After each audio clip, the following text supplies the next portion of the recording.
Hey guys, good morning.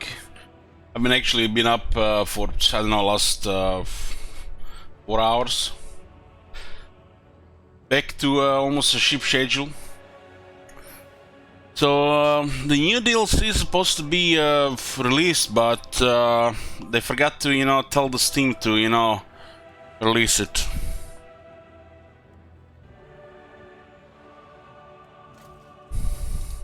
Let's try again. Okay, I'm having a massive headache today. It rained for 10 minutes and the heat is back, and it's like fucking jungle humidity here.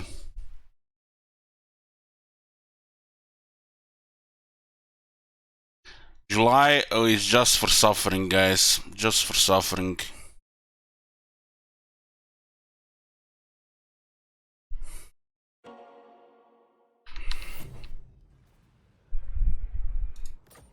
Okay. Anyways, like the title says, Dwarf and Beastman DLC / update. We'll be starting with the Dwarves first. This will be a short stream Warhammer 2. I have a Karazhan raid, don't give a fuck. If I'm feeling better after Karazhan, we'll have a part 2 of Warhammer 2 with more Dwarves. And tomorrow will be Beastman. Depending on how I feel like in 2 days, we might even have a Lizardman on the third day.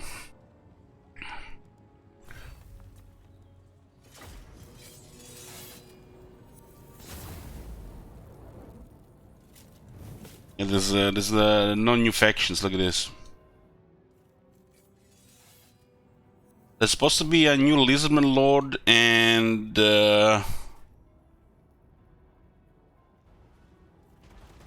new Beastman Lord. Have you seen that shit? Holy shit! Thanks, second and later. Like every time they're releasing some shit, it doesn't work. It's like, why don't they just release it early to see if it works, and then so they can actually have official release. It's like been 30 minutes now.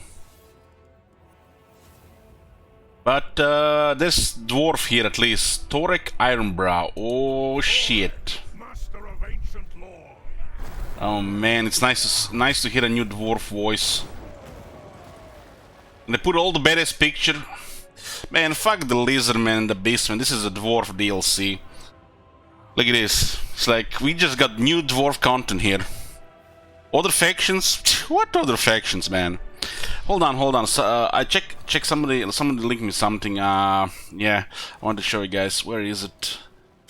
You know how it is on Reddit. Everything that's meaningful, gets ignored, and the memes, they get upvoted. Yeah. Look at this.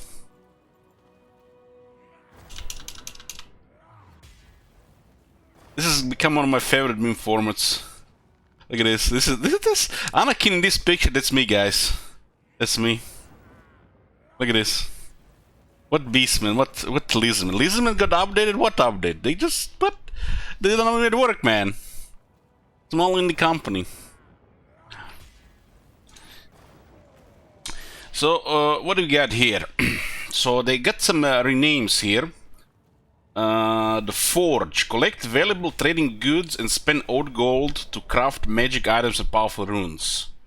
Huh.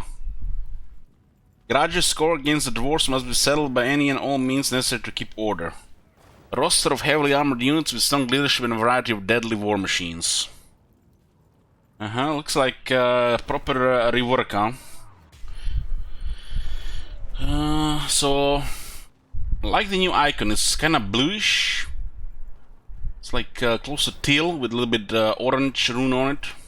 But look at this animation! Wow, holy shit! I guess this is where the Elizabeth update went to. They can't work at 3 things at once. It's known thing. Suitable climate jungle, southern Wood Edge Mountains, heart of jungle. This is Skarxorn. Okay. Old gold cost for crafting runes minus 50%. Old gold from buildings plus 50%. Damn, there's like look at this. We just see 5 lines of text here. Hero recruit rank +5 for runesmiths. That's all still faction effects. Master of the weapon shops. Damn, good voice. Master Rune Lord of Karakazul. Damn. Thorek, Master of ancient lore. Don't recognize the voice actor. Master of the weapon shops. Damn, it's good. I like his voice. Or Master Rune Lord of Karakazul. Karakazul.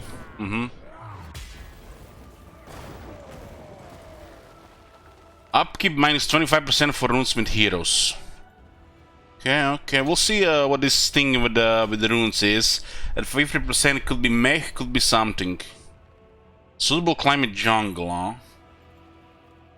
Jungle is to the east. There's only 2 jungles here.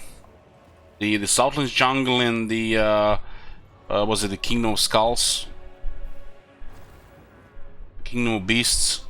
I'm always mixing the name of that capital with the province of name. What is it? Temple of Skulls and Kingdom of Beasts.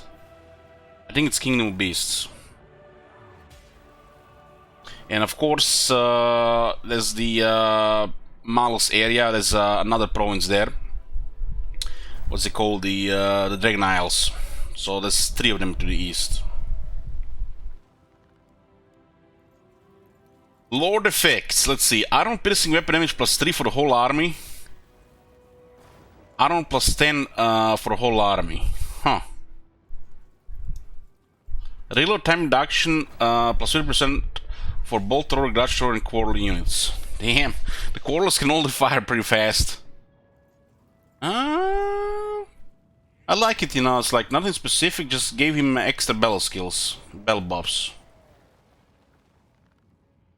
Grudge throwers and Quarrelers will fire faster, huh? It's like he gets the technology from turn 1. And you can get technology as well. Interesting. Battle difficulty, they're still only very hard. No legendary. Okay. Starts with a unit of Longbeard's great weapons. Ironbreakers. Starts with a unit of Ironbreakers. So now have 34 melee attack. Huh. And a unit of Grudge throwers. God damn. To war.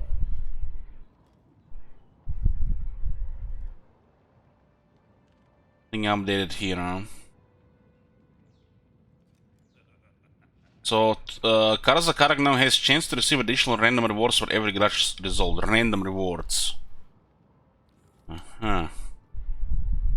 All commanders have more powerful effects. Looks like they've done High King some justice. It was really bad faction effects before. Might be much better now. More resistance for the Hammerers and Guardian for the Hammerers. Yeah, the High King looks better now. This definitely looks like more flavor instead of just some poop effects. You know who I am. Okay, they haven't touched him like he should be. He's already overpowered. So the High King might actually be now a viable, option to choose for more flavor over the White Dwarf. The White Dwarf has to go. There's no room for this faction. He should not be in this faction. He should be like Gotrek, just, pop outside the city when you need him. You have my hammer. New hero. Slayer in me seeks death. Hold on, guys. I have to check this. +5. Let's see if they patch the bug with the balancing. I mean, it's been what now? 6 months? 7 months? I lost count. They balanced the change and it's bugged. Let's see. I'm just wondering, how much they care, if they even care at all. Because we didn't see it in the bug fixes, But this this patch notes are the most disappointing patch notes I've ever seen. Bunch of trash text and nothing really that's probably should have been there instead, which is currently in the game. Pretty much frenzy change effect and some OCD dev fixed the percentages. Worst patch notes ever.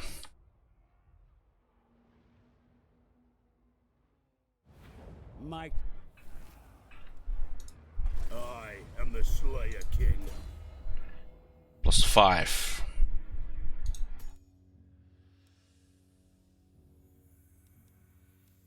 Oh, it's fixed. They fixed the Ungrim, but it was not in patch notes. Yeah. No longer embarrassing.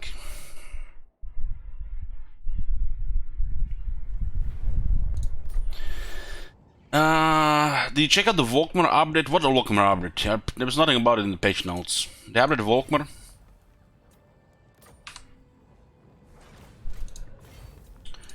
Okay, where is Thorek? Let's go in. We don't have much time, we got under 3 hours really.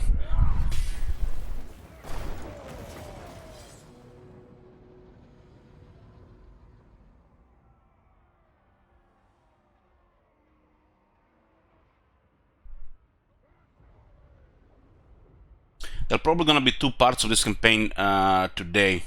Now and tonight. Beastmen are gonna be tomorrow, same treatment.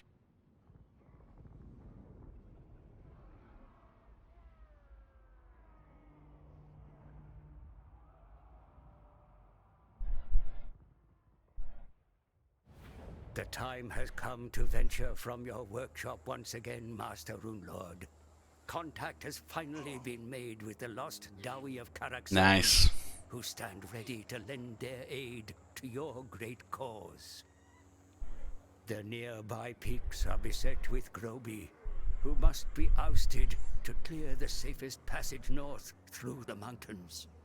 For the relics of the old dwarf empire lie beyond, scattered throughout the world. Once the squatters Hey, King Rowan. moved, it would be wise to reestablish What the hell's that? contact with your home of Karak Azul, where King Cazador has ever sought your counsel. A formal accord with him will be invaluable in the trials ahead. There's a gyrocopter on the campaign map. The artifacts you seek sit in fallen holds, or looted by men, greenskins, and other creatures living and dead. By the cold steel of Clad Brakak, take them back, or use diplomacy to gain access to them. You have made it your personal responsibility to help reclaim the dwarf empire of old, Thorek Ironbrow, and your efforts may yet herald a new golden age. In time, none shall dare defy the ancient might of the Dawi. Do you prefer this start or Vortex start that is in Lastria? The only thing I prefer to do with Vortex is when I'm taking a dump on the toilet is to get a pencil and type the Vortex on the toilet paper before I wipe my ass. Waste of fucking resources that could be put in the Mortal Empires instead. How they play? How do the dwarves play?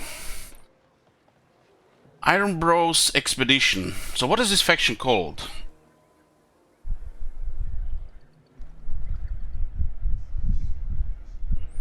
Ironbrow's Expedition, and the leader is Thorek Ironbrow. The Artifact Vault. It is Thorek Ironbrow's personal quest to seek out the lost artifacts of the dwarves' golden age. By collecting parts of ancient items according to the Book of Grudges, he can return them to the Artifact Vault and reforge them to receive their powerful benefits. I think they said in the patch notes he has more of these special things, like 8, while the other ones had 4.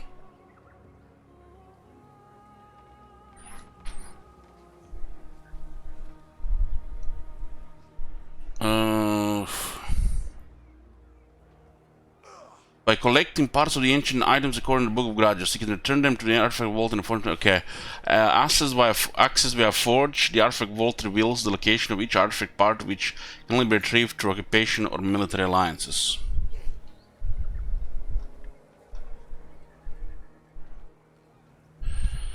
The Forge. Experts in binding the winds of magic or to stone or metal, dwarves can use Orgult in conjunction with trade resource to make magical weapons, armor, talismans, and enchanted items to improve their strength and battle.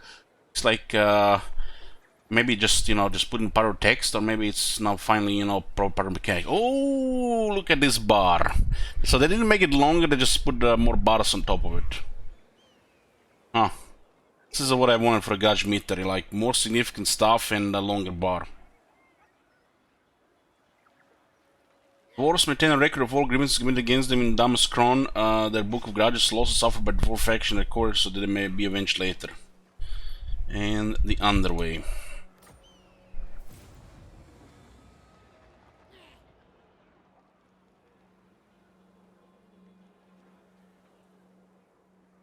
Forge the following artifact via the forge. Beard Rings of Grimnir.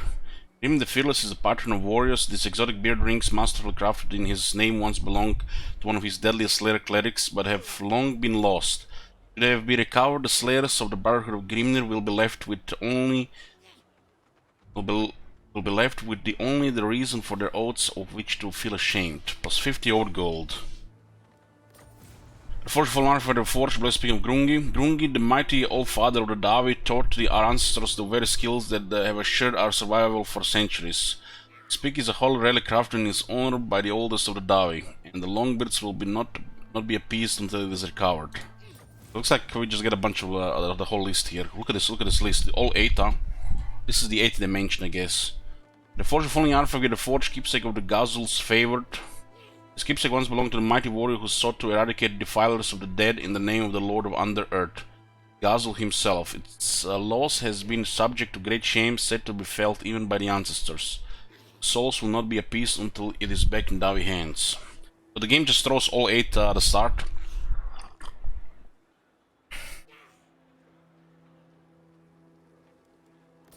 Forge the lost gifts of Alaya.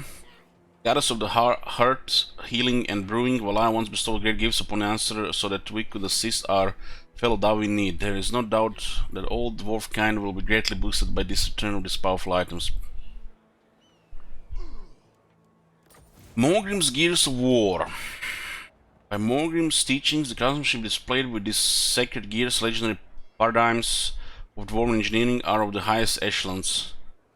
The knowledge set by their standard is sacred, so the revered instruments must be recovered and preserved for future generations of Davi.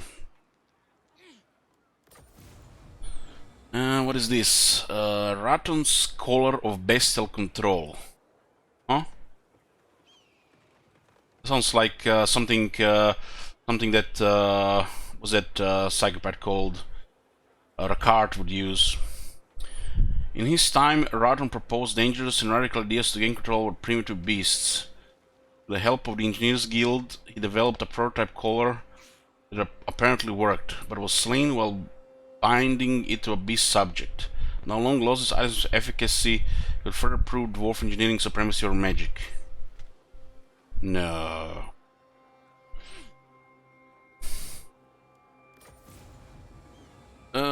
What is this? Smednir's Metallurgy Cipher.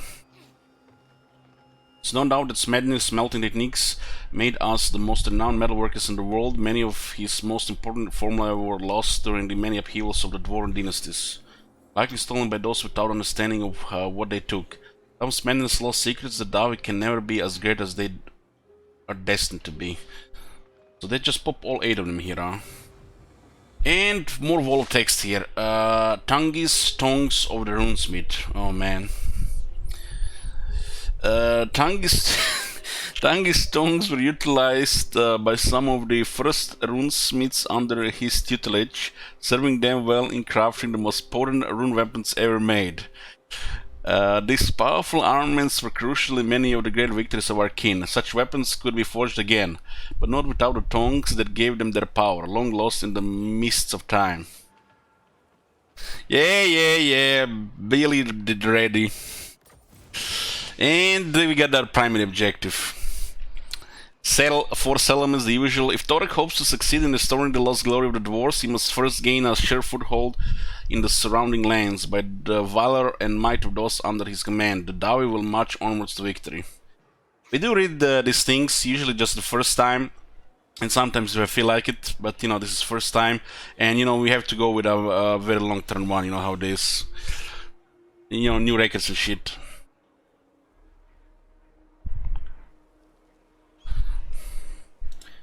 Holy shit, I just drop a wall of text on you, just... like... What is this thing? Book of Grudges? 8 Grudges... What?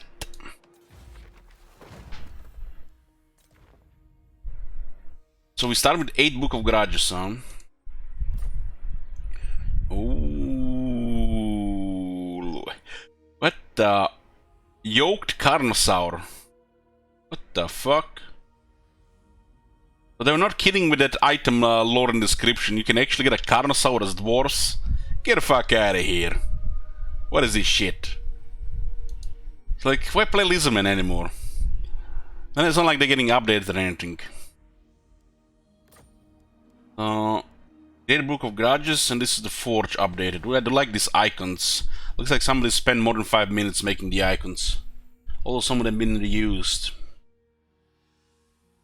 So, what is this? Hero's Pendant, Chain of Binding, Spark Gem, Dwarven Neck Yoke, Pentagonal Gear, Spur Gear, Runic Keystone, Puzzle Box.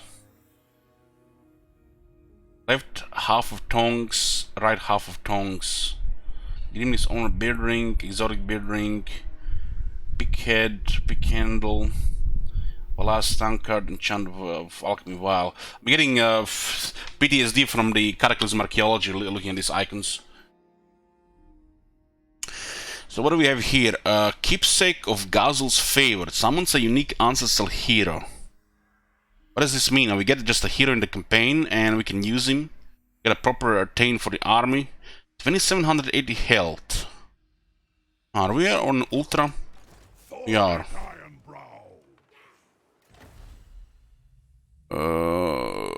Yoked Carnosaur. Unbreakable. Huh.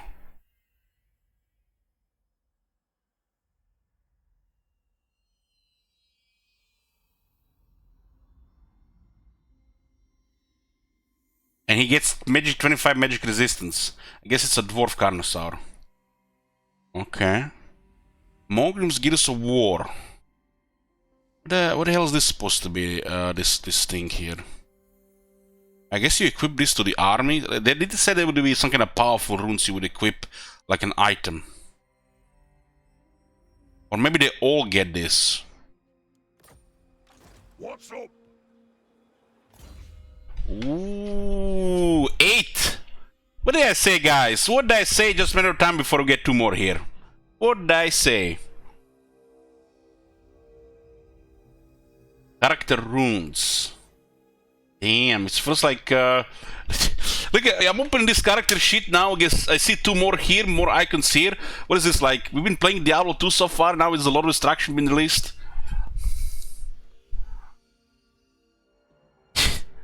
Feels like that way. And even has okay quality for the picture here. The old ways are the best.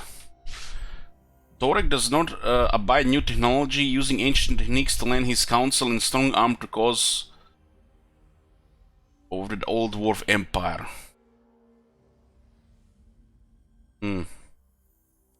Ragi, assistant at the forge. This is just like a follower, any follower. When Thorek's long-suffering assistant pays sufficient attention to his master's gruff commands, few can match the master Rune Lord's prowess. The animal will do. Miska's base chance minus 50%. Sounds odd. You know, dwarves having, you know, Miskas. Maybe they should have called it something else. But then the dwarf stuff, you know, the dwarf, they don't create, you know, they don't use shit that can backfire, right? But, you know, a little bit strange.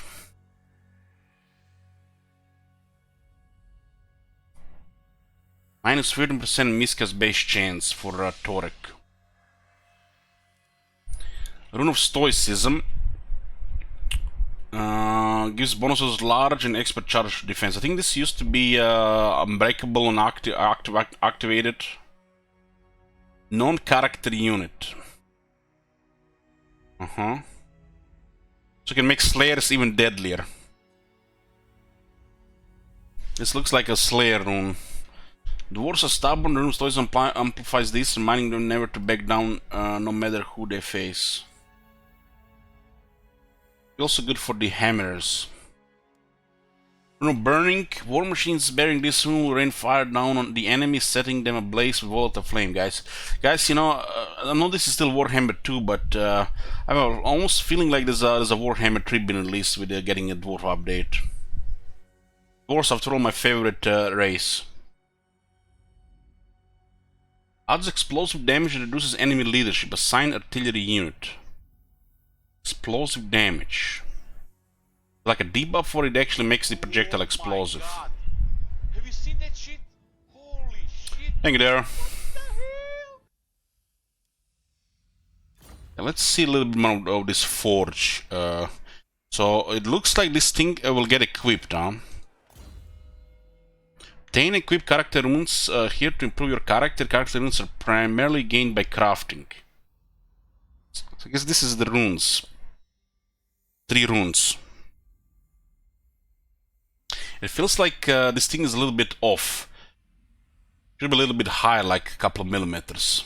Like it's just on top of the month, so these things are too close. And then they put it just a little bit higher.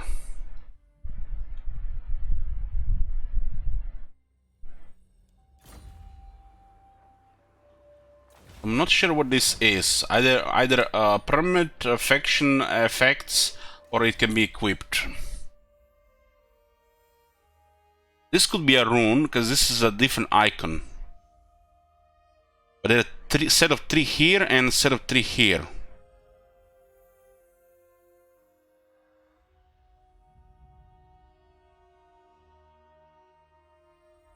Additional tradable resources produced at plus 100%. Get the fuck out of here. 10 old gold per turn.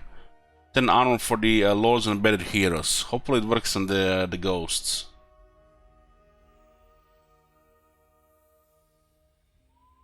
But this could be like faction effects, and this could be the actual runes you equip. So Morgan Gears of War increases the range for bolt throwers, grudge throwers, and quarterers. So this is basically showing how he's in the old ways. And bolt throwers apparently apparently it's old way, but it says tradition and innovation here. I guess the bolt throwers are tradition, and then guard jarrers are innovation.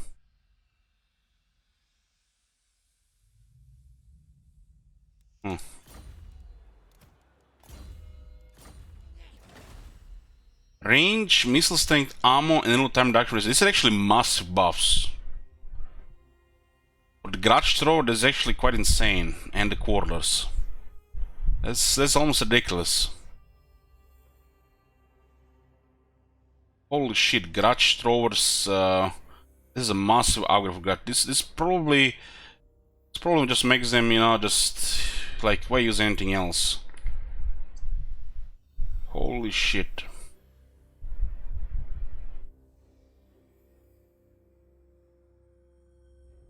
Yeah, bolt throwers being in a wrong battle skill is a fail. Tungis Tongues of the Runesmith. 5 attack for the minus and the longest get rapids. Oh, finally some longbits get some attack.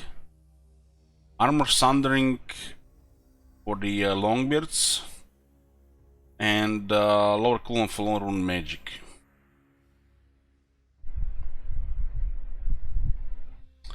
Ancestor Rune of Grimnir. Grimnir himself seeks vengeance on the foes, smiting them with a hail of molten rock torn from the earth's bowels. Vortex for 16 seconds. Moderate magical damage. It's good against armor. Ancestor Rune of Grungi. Grungi's rune resonates with fury of the Ancestor God himself, inspiring the smiting of foes and valor at arms. Unit is invulnerable to damage. Does not apply to summon units. For 35 seconds. Get the fuck out of here. 24 melee attack and unbreakable. I'll see if that works. Invulnerable to damage. This one is wow. Sounds fun. And what is this? Ancestor Rune of Valaya. Valaya instills the dwarves with fortune, lending new strength to the wounded and fresh resolve to wavering hearts. Restores health and vigor, huh? So you basically get regrowth. They got regrowth. I mean, you know, I was hoping Greenskins would get something like this, you know, but I guess Grom got his what to heal his army a bit. You know, Greenskins don't need any second wind or healing. Dwarves get regrowth, damn. This is sick. Yeah, this is sick. Need for this Wallace Tankard and Enchanted Alchemy Vial. Ground ally affects alien range. It's like a Earth Blood, but also restores vigor. Area growth. Anything new here? I'll just copy this thing here. Plus 12%. What about rounding up and down?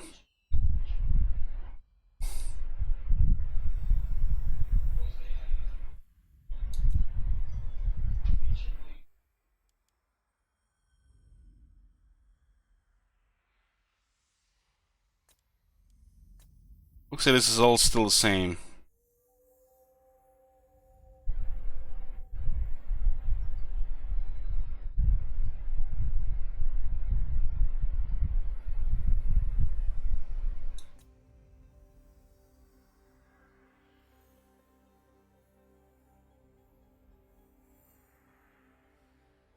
Wasn't this one used to be like 22%? I think I've read one patch notes this one got changed.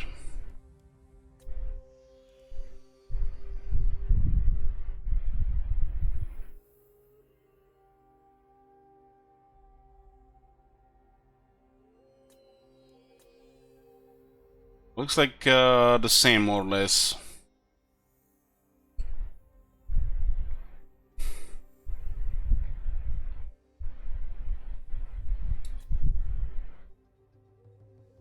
We use on Scepter of Stone.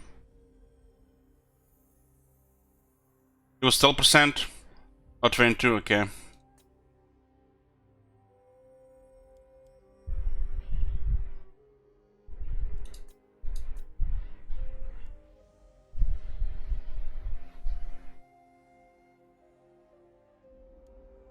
Character runes, enchanted items, mana runes. And this is the runes you can put on characters. Master Rune Lord. The character runes.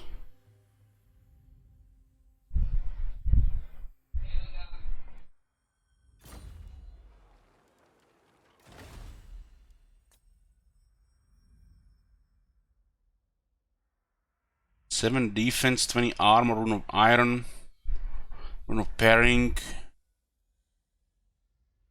rune of fury, rune of frenzy, rune of luck, rune of might. Get plus 20 armor, plus 7 defense, 35 base damage, living attacks.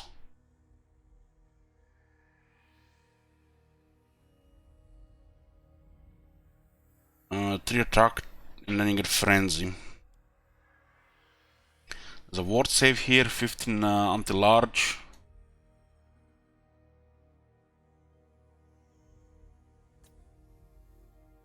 Enables Daze contact effect, reduce speed and melee defense.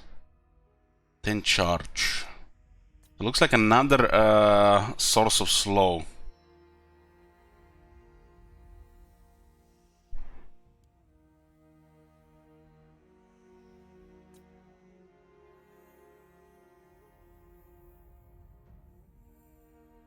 And missile resistance, 20 armor piercing weapon damage. Rune of Fear. Attribute causes fear. Enemy leadership -3. Local enemy armies. Oh. -3, huh? I guess those 100 leadership halberdiers you got to 97. Rune of Striking 8%. Master Rune of Passage. 25% speed in Strider. Ooh, that's actually very nice. Why is it? Ah, you can only have one of these. These are the big ones, the bigger ones. 50 armor.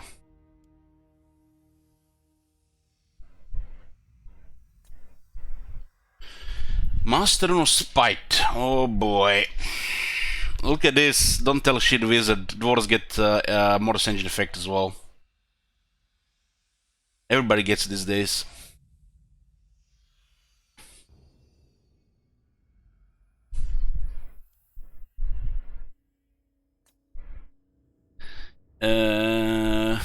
What is this? 25 attack.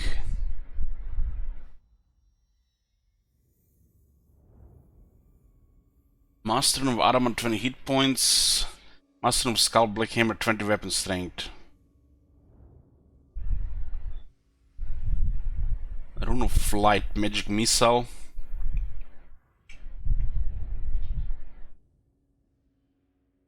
And also the character runes. Some really interesting stuff. And from the looks of it, character can equip 3 runes. It's like extra stuff for dwarves. These are banner runes. Let's see what this is. This is, I guess, for the units. Increases bonus versus large. What is this text, man? Why is it so small? Look at all this room here. What the fuck?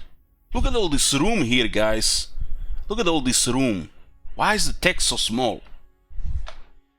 Increases bonus versus large and enables projectiles home in on. I can't see shit.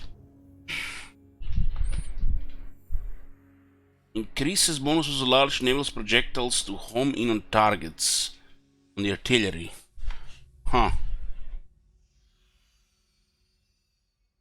I have interface scaled to nearly 1080 and I can't see shit here. This is a fuck up here, really. This reminds me of Empire Total War, the worst font ever to be put in a video game. Rune of Burning adds explosive damage that reduces enemy leadership for assigned artillery units. So we can only have this one Rune of Burning. Yeah, we get one Rune Burning. So you equip the runes here. They've finally made it proper. So you don't have to look for them in the world. You actually get them with the forge.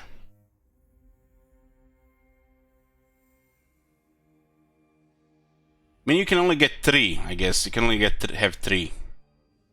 Which I'm not sure why is it a thing. Increases armor, piercing, missile damage and penetration to the artillery. Ancestor Rune gives 25% vigor loss reduction to a non-character unit. And Ancestor Rune now says entities cannot die while ability is active and unbreakable. Oh man, they fixed those garbage runes with immune psychology, leadership, and unbreakable. Were there like 3 or 4 of them with leadership and unbreakable related stuff? Damn, this is actually cool stuff. I like stuff like this. Rune of Courage, you get 15 charge bonus and immune psychology. Yeah, dwarves, they do need immune psychology, and their leadership is not high enough to resist fear or terror effects. Strollos Rune. Usually the Rune of Courage, this stuff like this 15 charge bonus benefits the Slayers the most, and they're already unbreakable. It also benefit the Hammerers, which they have ridiculous leadership. So what the fuck is this immune psychology thing? Strollos Rune plus 10% speed to assign non-character unit and Vanguard. Huh.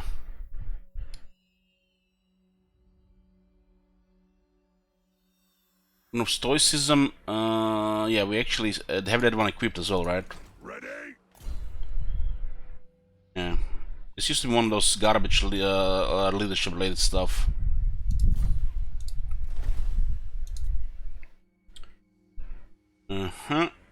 Rune of Century. Oh shit. You can assign 15 phys resist to a non-character unit. Another 15% resist if you're playing Hammers with the High King. Then another 15% resist if they're rank 7 or higher. But if we have half ethereal Hammers, I like the sound of that. Look like some proper shields for the Hammers finally. This all goes well with the melee flavor. This is for melee flavor, the stuff like this. Or you can just make the slayers disgustingly, you know, get highest offense in the game and also toughness as well. Rune of Dismay. Possibility around self, lower speed, charge bonus, and charge speed. Also causes fear on the unit. Rune of Battle plus 8 anti-infantry on the unit. Damn, it's good. Turn your unit into greatswords.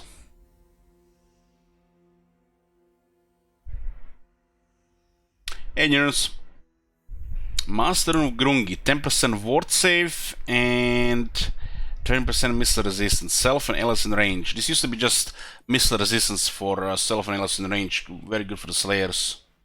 This is a pretty good slayer rune.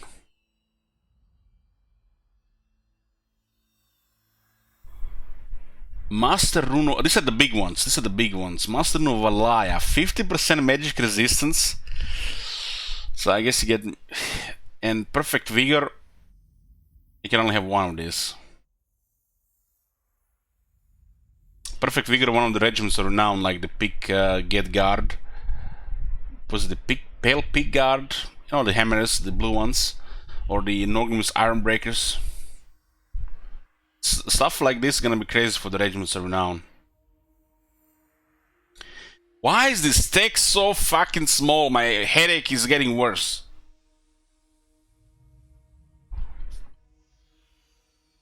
Master Rune of Growth 1 Eye. Attacks cause the Scourge effect, reducing leadership. Causes terror when fighting against greenskins, fear when fighting against greenskins. So big leadership hit for the greenskins.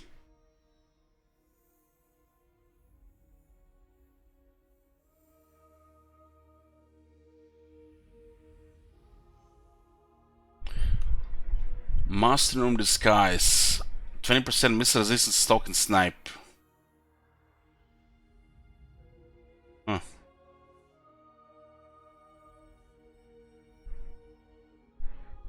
You can put only on one unit.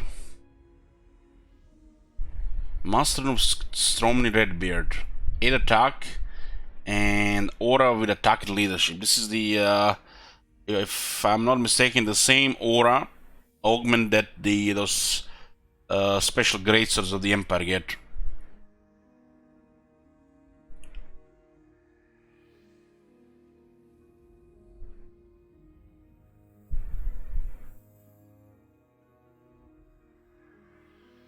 Master of Immolation.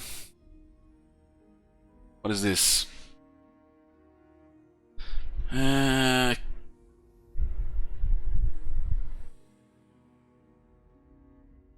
So get 20% missile strength and get some kind of explosion thing that happens in bombers the area around the caster, most effective while surrounded, ignores armor.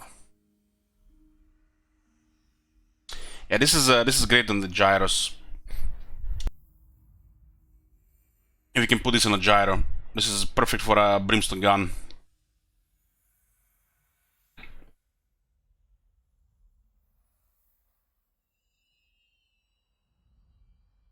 So they have these regular runes, which you can craft 3 of each, and they have the stronger ones, we can craft 1 of each from the looks of it. This can be equipped on the characters, and this can be equipped on the units. It makes the dwarf units have even more absurd quality.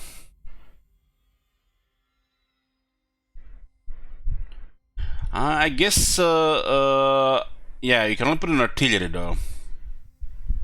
It's not very good in artillery then.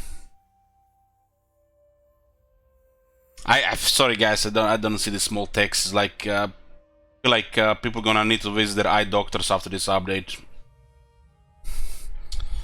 What is this? Any item from your magic items pool not currently equipped or to a character can be recycled into old gold. Yeah. This is when you recycle stuff. So we got a couple more buttons here and a little bit more stuff here. Some of the stuff looks like lots of fun. Lots of fun. There's a change to the forge and the new stuff. The Carnosaur here, right?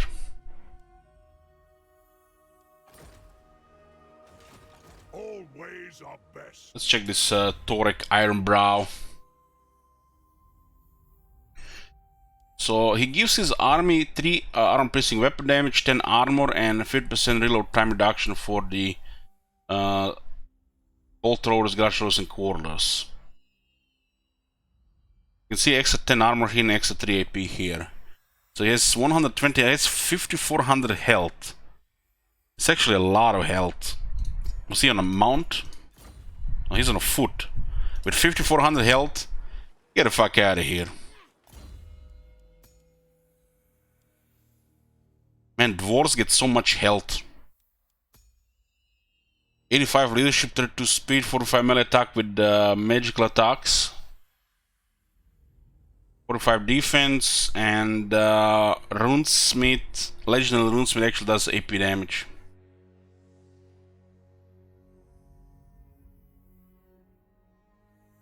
There's a massive health on foot. Holy shit.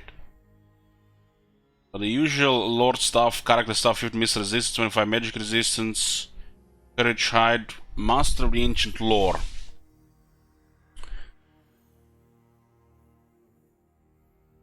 -5 ability recharge. This activates every 20 seconds and it recharges when he's in melee. It's pretty cool. Self-crafted rune-covered armaments, so the most learned rune lords can harness the wind's potency each time they are brought in blows. Oh, that's actually pretty cool. Considering he's a melee expert, he's gonna be hitting with his hammer.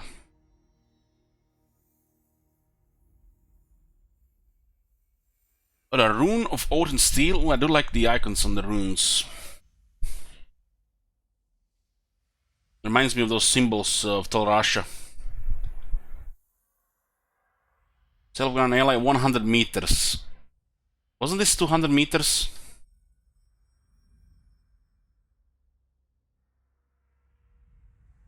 It's 30 armor. And rune of speed. Oh my god, look at this one. Get 45% speed and 24 attack to himself or ally, and then all around them is also gonna get this buff. Or in 40 melee range. This one is crazy. 24 melee attack. I guess this is like magic now. Don't tell shit the wizard, but dwarves have better than Dance Macabre. Fucking hell, man. I expected some vampire updates and they've just been forgotten again.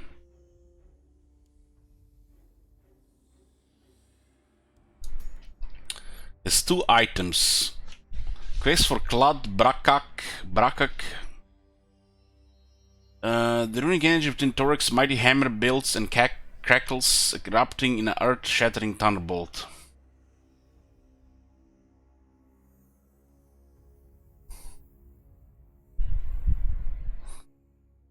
Marcona says, Elliot, so a couple of minor tricks the dwarves say. Marcona's read the title.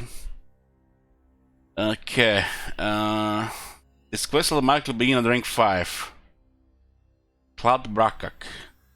Sounds like the Thunderbolt.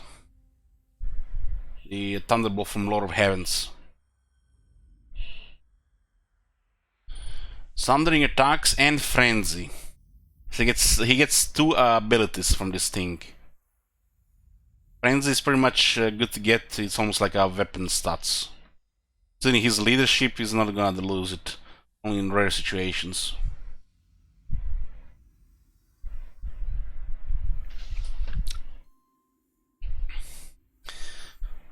Thorek's self-crafted armor can turn a giant's club, allowing the Rune Lord to walk unscathed through the flames of the worm Drachamol.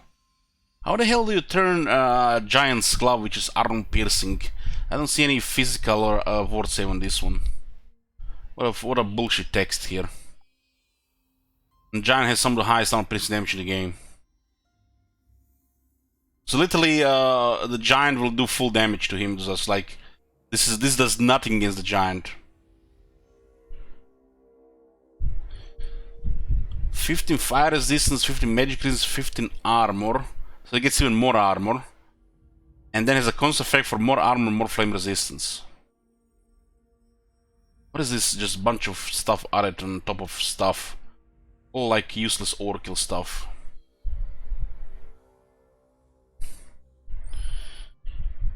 I wonder if Locus of Power still gives the whole army magic resistance.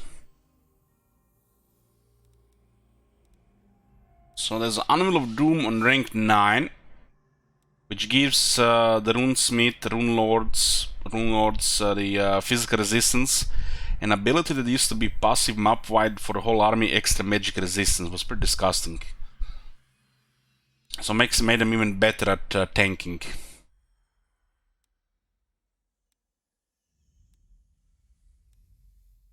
Rank 9 now. Veteran Anvil Guard. 8 attack and 8 defense. Wow. So finally Rune Lord can actually get more attack and defense. For 1 point you get both 8, 16 stats. That's great. Rune Master. Another 15% miscast base chance. What does it say here? Covering Rune's ancient script, the Anvil has given form to the most powerful running weapons ever forged. Veteran Anvil Guard. Where the Anvil of Doom goes, so too does the Anvil Guard, ever loyal and vigilant. 8 attack, 8 defense, huh? This is upon the Anvil of Doom, the rune weapons of legend are forged. 15% additional miscast base chance, minus 15. And then lowers the share cooldown minus 20% for all master rune magic. And the third one is a greater Locus of Power. The Locus of Power might do something different this time. It was total overkill before, which was 15% magic resistance for the whole army. The dense power exuded from the armor weighs heavily upon the minds of enemy wizards. So affects enemies in the range of 100 meters with a constant effect when they cast a spell. Enemy casts within range suffer minor miscast explosion when casting. So if you have this skill, if you want to have this guy, just send it to duel the enemy wizard. Or tank some quality and ignore the enemy wizard in the first place, because he's not gonna cast spells properly in the front, right? This would be good if the vampires were a problem, right? Another joke. So they get counters to vampires without vampires being in the worst position ever. And Rune of Grimnir, the same shit, 10 miss resistance. So on to his unique skills. Fiery Temper. When facing a rage like this, it's usually safest to run in the opposite direction and quickly. Cooldown minus 7% for Master Rune of Wrath and Ruin and causes fear. And where is this Master Rune of Wrath and Ruin? You have to unlock it here. So this is unique skill once he gets this. So this doesn't work unless he gets this. Rank 12.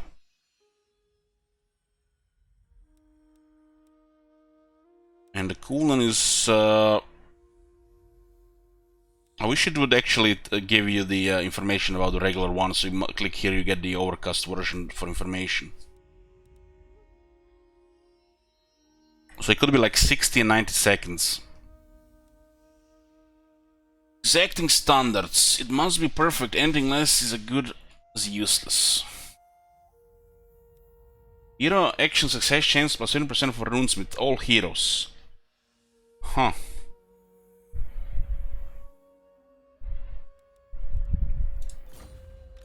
The runes are ready. Runesmiths have wound, damage walls, and hinder replenishment. Not very exciting abilities, really.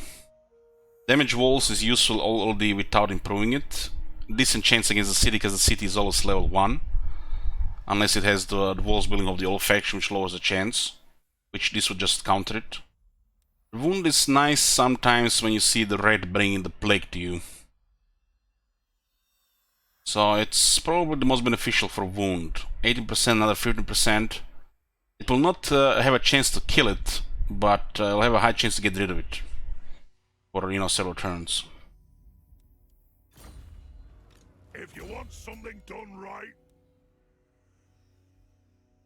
Possibility Master Rune of Stromny Redbeard for Runesmiths, all Lord's Army. Master Rune of Stromny Redbeard.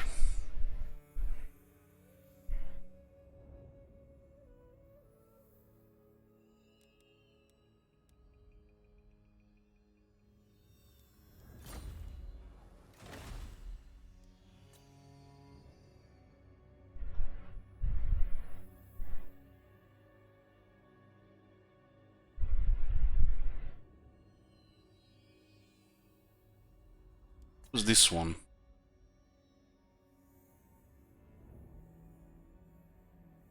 So runesmen in his army get this rune. They get extra 8 attack, and they get aura with attack and leadership. It's actually pretty good. You know, having 2 runesmen in the army is very nice. You guys seen my long dwarf campaigns? The reason why I don't put 2 runesmen in the army because all their porters look the same, and I get brain damage when I have same porter characters in the army. But having 2 runesmen in the army is pretty nice.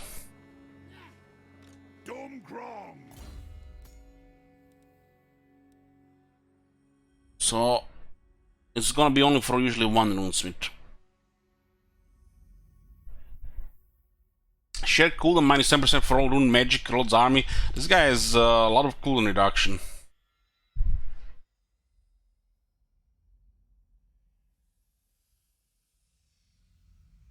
And he also gets that's basically the rune is say here. So they might not get attacked, they might just get the actual rune.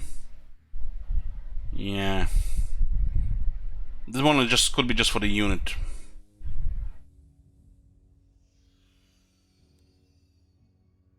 Yeah, it looks like it's just the ability, the rune. Ordinary Overseer, not like that, you Wazak. Enable of unlock fire temper. Outgo from buildings plus 200% in local province. 30% cheaper cost constructions local province, and 20% faster construction local province. Construction time lowered. That looks like a filler skill. Runic talismans. The magic is strong in these runes, bound together by a true master. It's 5% ward save. It's a master of spite and master of growing. Get the fuck out of here. Get the fuck out of here. What the fuck is this bullshit? It almost looks like they just got better improved Helmengorst, the dwarves now.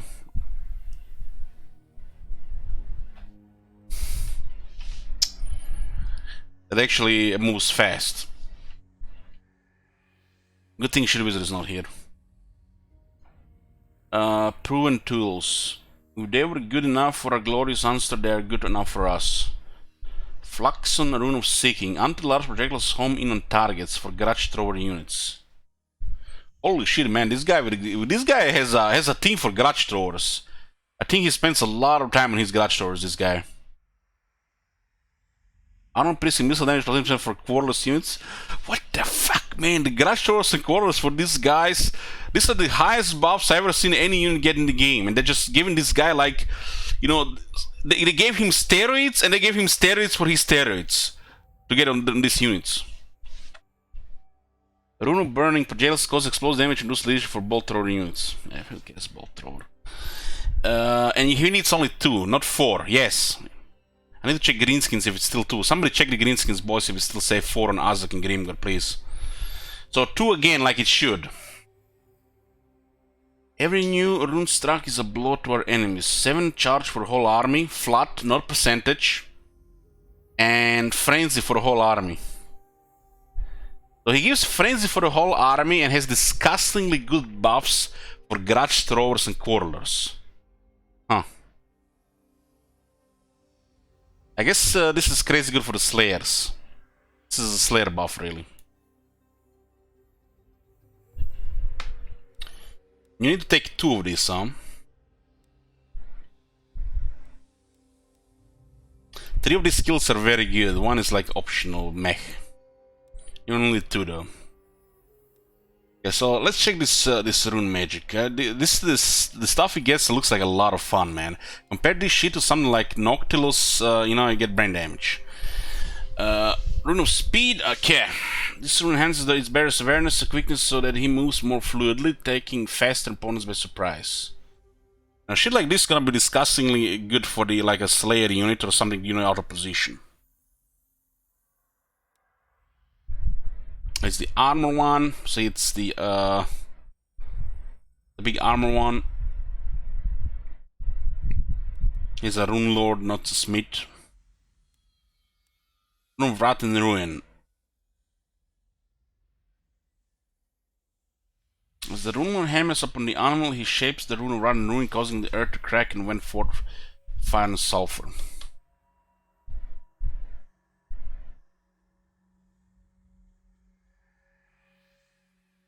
This almost looks like it's gonna be something like Wild Tide or Brainburster. Large explosion area, good against armor. Azak still needs 4 skills, Grim still needs 4. Fucking hell, man. Maybe next page. Dumping. This is where you dump skills if you want to waste them. And what do we have here? At least it's 1.03 like for a regular runesmith. Rune of Slowness. So this is basically the old Rune of Rotten Ruin. 45 seconds on his. Oh my god. Have you seen that shit? Holy shit. What the hell? Dwarves really don't need this. This is just stupid overkill. Unless you play with extra slayers. I guess you put 2 points here and 2 points here to get the Forge Fire. Which now lowers armor of enemies in range of the Rune Lord or Runesmith. Still watching your long Karazakara campaign entertaining? Well, thank you for the support. Let's see what's in the second area here. Rune of Breaking. Runesmiths take particular delight in the sound of the inferior works of the other races breaking the icicles beneath a hammer blow. So it's a buff to damage, and you get... This is more disgusting stuff for the Slayers. You guys know how the Slayers have some of the highest offense in the game in deleting units? Heck, not just large, but infantry as well. Now you can just give them even more of this shit. But this stuff being changed for the rune magic, this definitely feels like you definitely have more stuff to work with melee units, like the great weapons, hammerers, and the shielded ones. Rune negation, only 1 unit now. Ward save. It used to be AoE. So the rune negation got nerfed, but it makes sense considering they got so much more now.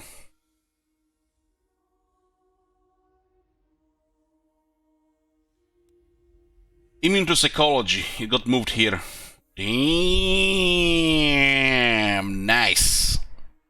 Nice, we got a new good stuff here. They put this garbage, trash, pile of shit which you just throw a grenade in and forget about it. They put it in the area here where you can ignore it. You used to just waste a skill point here. Nice. Warbreaker.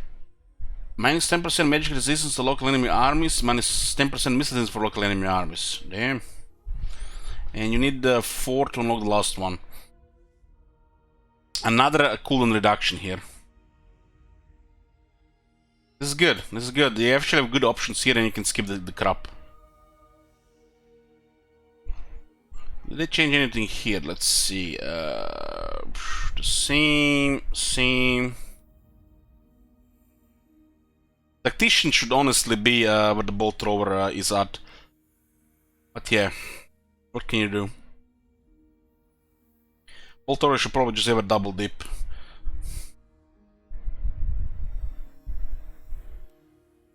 It's all the same.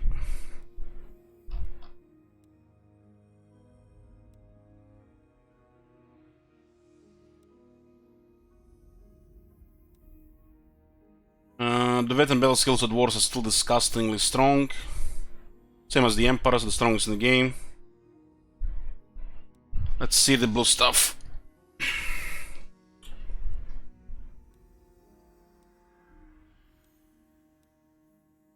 Still trash. Still poop.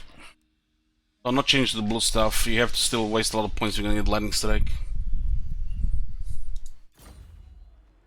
And his skill set on his unique skills and new rune stuff, man, it looks like somebody knew what they were doing with a lot of this stuff. So what is this? Sharpened weapons and hardened armor. This guy looks like some new stuff here. Runesmith seems like disgustingly good now, better than ever.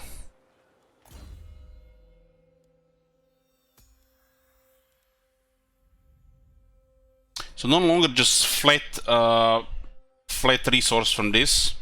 I'm guessing they removed it from the Lord as well, which was, you know, abusable. Stats look like the samey. Oh, nice. This guy can actually get 2 times immune psychology now. Damn. He's definitely gonna resist that fear and terror effects.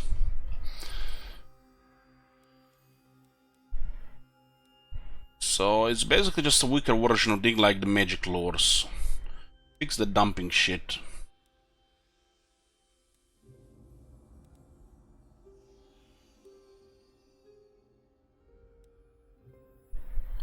Good number of runesmith is 2 per army.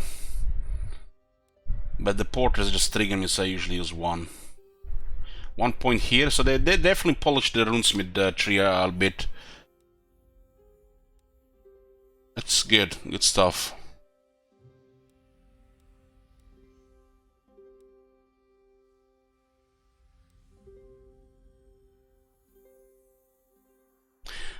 Stuff like this, yeah, it will stack. Unless specified otherwise or changed, this all stuff like this stacks, yeah.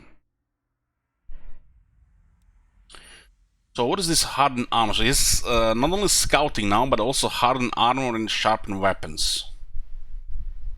Scouting is nice, so you get some good talismans and armors. Talismans more than anything. Unlock 0 action hardened armor is increased by additional 5. Missile and melee damage increased by additional 5%. Blending magic and metalwork, the runesmith hones armor with greater solidity than items wrought by any other mortal race in the world. They can further buff on army armor or army damage. Only one of these things can be active, so 2 runesmiths, 1 hardens armor, 1 hardens weapons. The armor one is pointless unless you want to get slayers a little bit higher. Looks like the weapons is the way to go. Perhaps by some gift of Grungi, when a runesmith feels the rage of battle, his strong weapons glow the heat of the forge fires. 60 years, Pharaoh, which I mean, you almost as old as Merconos.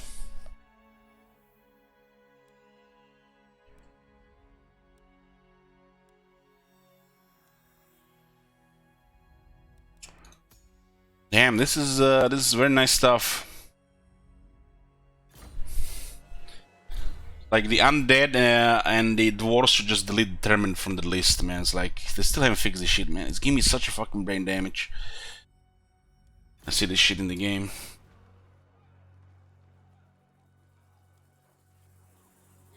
Ready. So we start with Karak Zorn, and we can utilize the Hall of the Ancestors. And it looks like it's the same as before.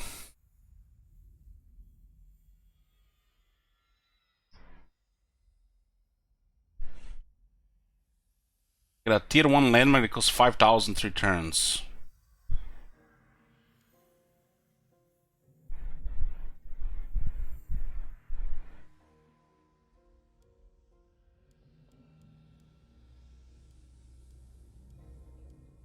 See if any of these got changed.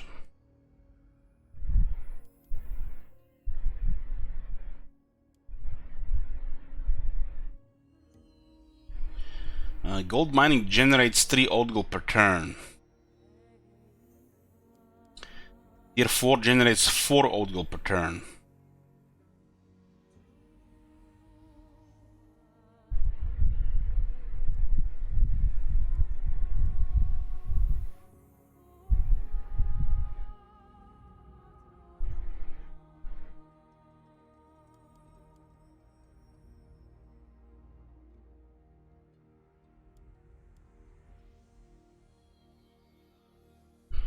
So looks like the Iron Trollhammer Torpedo no longer tier 5 unit, now it's tier 4.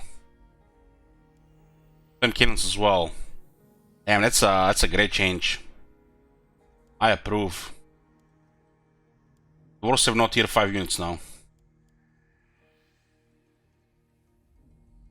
Used to be flame cannons, turtle hammer torpedo, and the crab bomber.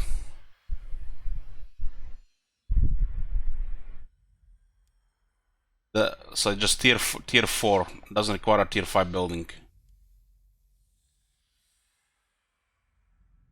Iron Rex tier 3, that's actually massive. Tier 5 unit Warhammer 3 with thunder barges.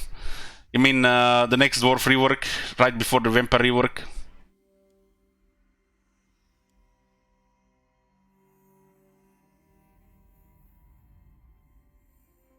The Thane building now provides garrison of 2 hammerers and 2 iron breakers. Get the fuck out of here! Get the fuck out of here! What the shit?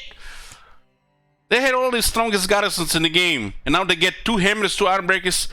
Man, if I load that Lizardman campaign in next week, and if I see no extra garrison, extra buildings, I'm gonna break something.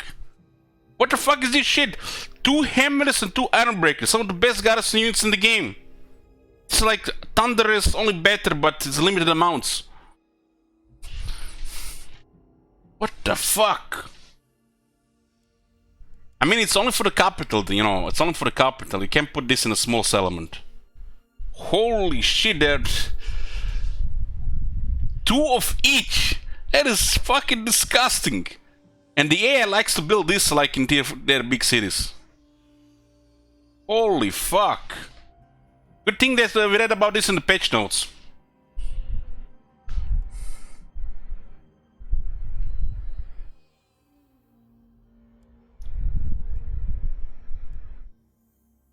So it looks like they remove it's 2, 3, 4. I guess the characters don't do it anymore, but they added 2 other buildings.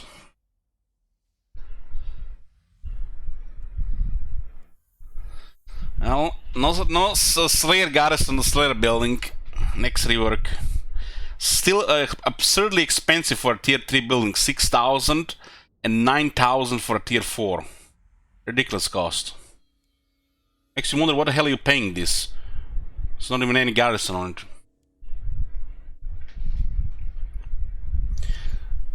So we can get brimstone guns now on tier 3. Ooh, shit, boys! We get capacity for extra engineers on tier 4 now, not tier 5.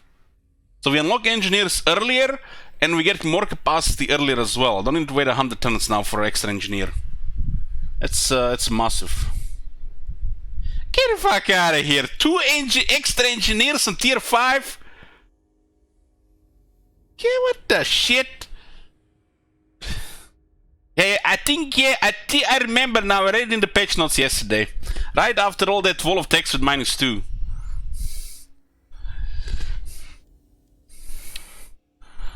Holy shit, we get so many more master engineers now. Maybe we actually use them on the campaign map now as well, not just armies.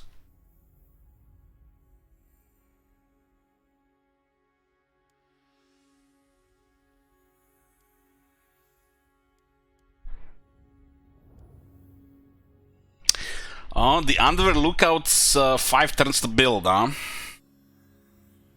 No longer 8.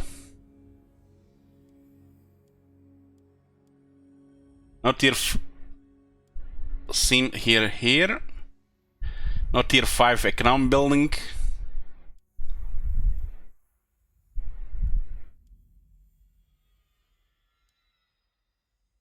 Damn, this change to engineering building is huge, and how the units are unlocked. This is massive. Getting engineers early with the flying units and iron rakes, and you can get flame cannons in tier 4. It's huge.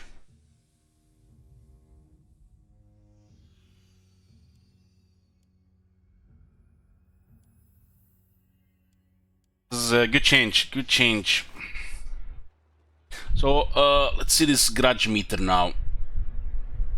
So the negative is on the right now when it's built. I mean, it's built up. It's been there before. Yeah, it was filling up. Yeah, it was mixing in with another bar. But like the necessary parts from around the campaign map, we need power marks can be the 4th location where other parts are revealed. Alpha vault up within the forge. Ah, this is this thing here. So severity satisfied is between 0 and 19 now. So the bar has more bars on top of it, more lines, which means different tiers, and then bigger numbers in between.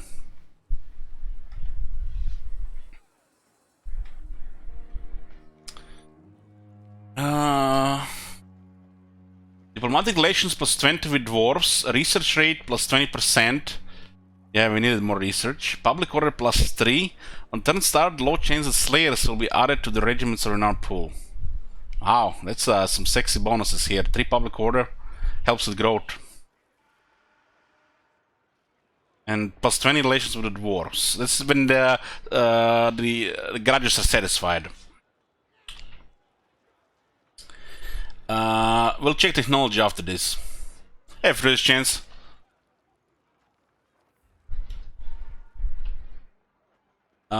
Severity irked, 20 to 39. The Longbeards are grumpy. They gripe that while some grudges have been avenged, there are as many outstanding. That reminds me of Marconos, you know. Is he irked all the time, guys? It's like when we're playing like dwarves or we're playing one of them order factions, he seems irked with not declaring war on the Empire for some reason. I don't know. Something funny. This is 10, 10, 2. Low chance the slayers will be added to the regiment's noun pool. Grumbling 4 to 59. The Longwits are even more visibly and audibly annoyed, their murmurs of displeasure echoing throughout the halls and underways. Moderate chance to get the slayers, so this is like just moderate chance to get slayers in the middle. Okay, nice. The fourth one, 60 to 79. The angry Longbeards. The Longbeards are fuming. Many grudges have been left to fester. They rant about how this would never happen in their day. Yeah, it's like Mercanos keeps telling me the things about in his day. You know, playing on the screens, you get eye damage on. You know, those green things blinking all the time with poor refresh rate and shit. Diplomatic relations minus 10 with dwarves. Charge bonus plus 5 for all armies. Research rate minus 10%, public order minus 2. There are high chance that the slayers will be added to the regiment's non pool every turn. And the last one is enraged, 80 plus. The hairs on the raging Longbeard chins have turned even whiter than they previously were. With this content drive, more slayers flock to help right these wrongs. Minus 20 relation with all the dwarves, 15 charge to all armies, 20% research penalty, minus 3 public order penalty. On turn start, very high chance that the slayers will be added to the regiment's renowned pool. So, they removed the bonus chance to hero actions. So taints are gonna be much less effective now when Longbeards are satisfied. So no more 20% nonsense and a high chance to succeed. That got removed. Looks like the overall bonuses a little bit different but better overall, because you get these layers to the pools, and even the penalties are better overall. Instead of losing public order, losing relations with the dwarves, and increasing upkeep on the units, you just have now research rate penalty instead of upkeep increases. Losing 20% chance to succeed with characters, that's gonna be very noticeable on Taints, because Tain is the campaign hero. The negatives are gonna be much less severe than they used to be. This thing of getting slayers every turn is interesting. I like it. So we can see the slayers in Regiment Renown. They're both slayers and the giant slayers. Huh, I thought it would just be regular slayers. So you can even get giant slayers here? Huh.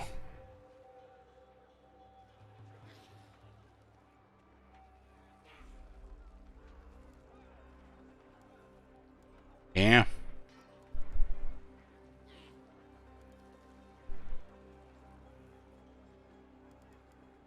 Yeah, so this currently is what? Moderate chain, so it gets layers. It's a moderate here. Any changes to technology? There was something in the patch notes. They still haven't updated this too, like they did with other factions. They made other factions that have nothing on the unlocked technologies. They added text, like the Dark Elves, for example. But this is still forgotten. There's like too much things to look at here.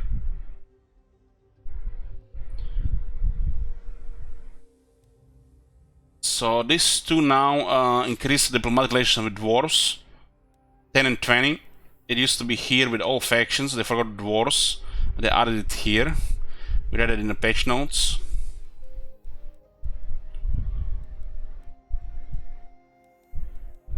This looks like all pretty much the same as before.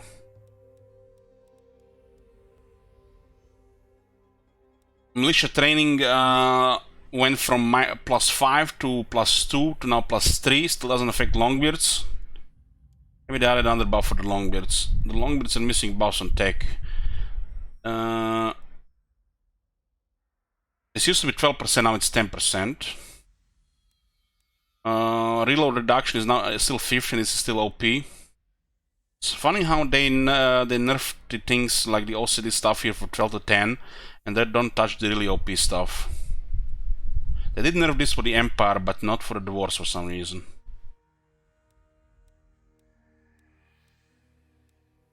So Longbeards still get shit. This is 8%. I guess they forgot the OCD here to 10%. I guess it's a lot of technology to go through. It's easy to miss things. Should be both 10% each. This also gives +1 rank to Taints now. We read it in the page notes.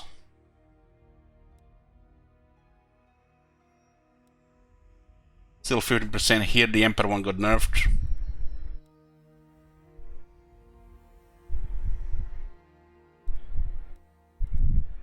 Yeah, I still forgot about the Longbeards and technology trees. Like, what the fuck?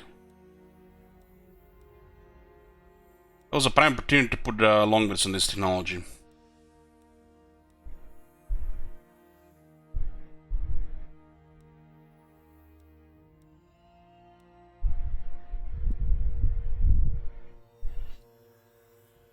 This one has attribute file we're moving for gyrocopter units.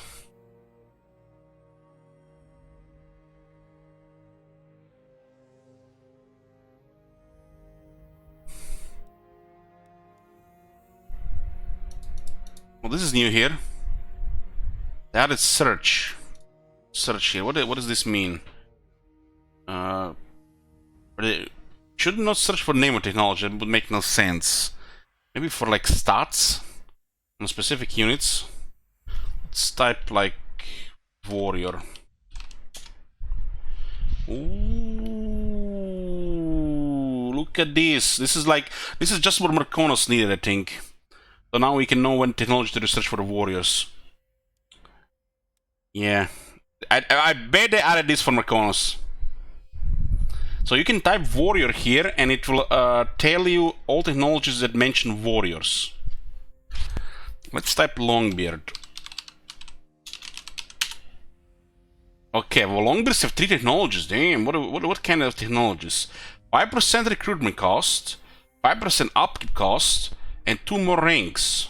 No attack and no defense.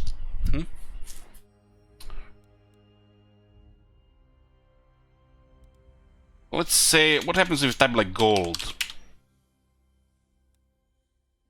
So it basically looks for the words in technologies.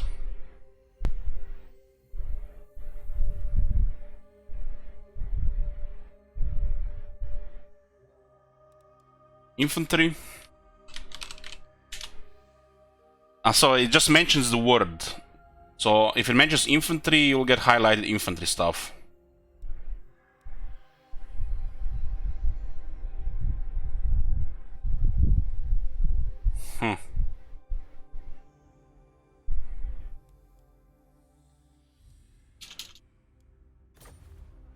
Arcane wisdom.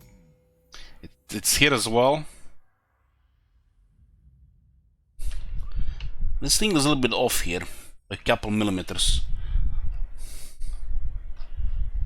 This thing is off by a couple millimeters as well. It might just my interface scaling. So that was technology. Let's see what kind of object does this faction have. Short campaign victory. Reforge at least 5 artifacts in the artifact vault. So short is 5, long is 8. Ensure that the total severity of grudges in the Great Book of Grudges is no greater than 19. So that means satisfied highest. Destroy the following factions. We have to destroy Grimgor's Arboys, Hagriff, Clan Morse, and Clan Ashen. So it looks like Skaven stuff, huh? Reclaim the following fallen dwarf holds either by direct ownership or through vassal military allies. All of them. Red Eye Mountain on the very top of the Wold Edge Mountains. Mount Gumbar, Black Crag, Ekrund, Karak Azgal, Galbaras, Karak Ekpeaks, Mast Silver Spear. Even further up, Karak Azul. I guess the area around the Wold Edge Mountains. I guess makes sense. Hagriff is here in Dragon Isles. They're just an extension of Nagaron. They usually get confederated, so they're the irrelevant faction. Just pointless faction for the AI, really. Same for the Skaven, they usually just confederate each other, so you have to still destroy 2 or 3 factions. So looks like it's the original mountain chain for the dwarves. Pretty cool, pretty okay short campaign victory. Long campaign victory, you need all of them, huh? Knights of Kaladar are added here. No active grudges. And reclaim the following fallen dwarves either by direct ownership or through vassal. Fucking hell, they just added everything here. The following, huh? Why not just reclaim all the mountains in the world?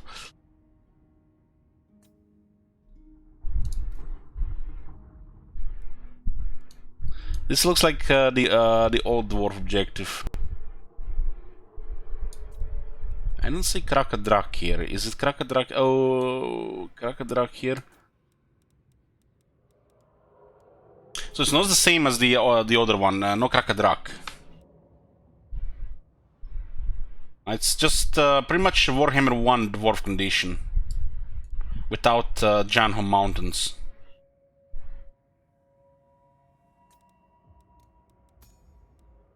Let's see, chapter objectives. 4 settlements here, 20 units, rank 5 Thorek.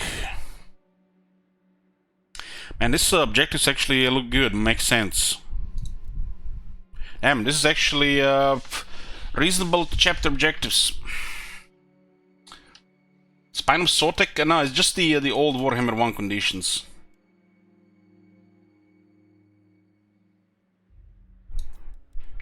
Without Janho Mountains. Okay, reasonable objectives, reasonable victory conditions here. We miss something here. We all good.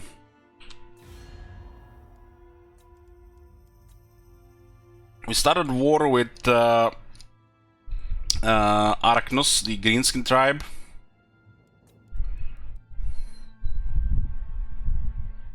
And Karakazul, which we have a non-aggression pact, rolled Distrust Dwarves. Nice, nice RNG.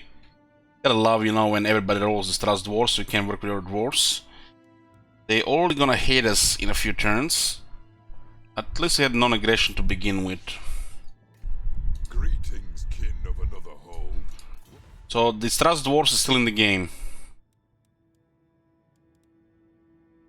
With a factor diplomacy since the Wood Elf update.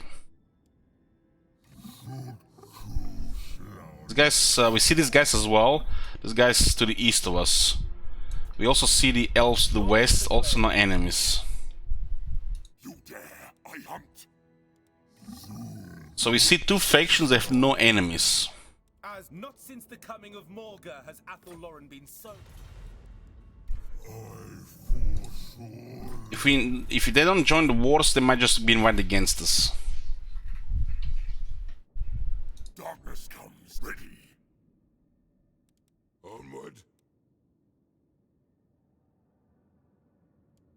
This is pretty straightforward here. Okay, there's a starting enemy here. Tried and tested. I have the forge. Maga Makkraka. So I guess we're gonna do Arachnos, Clan Morse, and take the jungles, the east here, or at least the jungles, and go north. I guess you just have option to go to the mountains, wasteland, the jungle. The wasteland is suitable, mountain suitable, savanna suitable, jungle suitable. So it's the usual plus the jungle. Deserts are unpleasant, and they are to the left and the right. So we might ignore the deserts. So we could take the jungles, take down the lizardmen, or just ignore them, and just go north in the mountains towards Karakazul. The runes are ready. So right now only scouting. An accord bound by runic. And 5 units here, including Arachnarok Spider. Just a Goblin Great Shaman on rank 1, which is nothing. All ways are best. Thorek Ironbrow. Rune. I'm listening. Hammer and anvil. Hammer and anvil, huh? Rune Lord of Karakazul. What? Ironbrow. Nay. Noth. No. Boogroff. Big it off. Unbending. Okay.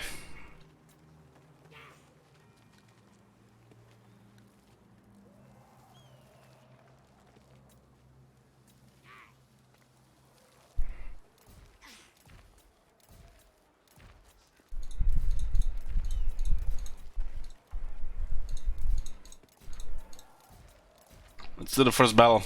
Tried and tested. Looks like we can attack them twice and then third battle there.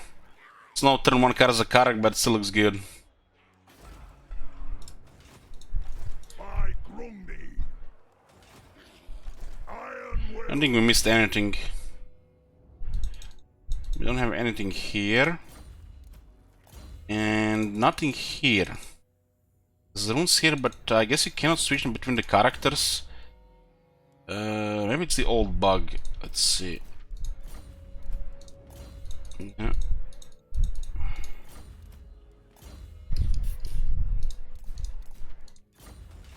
Grumney's will. Okay, we got our first battle here, boys. And immediately you can notice here there is no more balance of power. RIP 50-50 memes.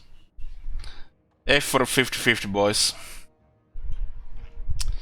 So now what you get, no balance of power, and it tells you the prediction on the battle result, the out-result outcome prediction.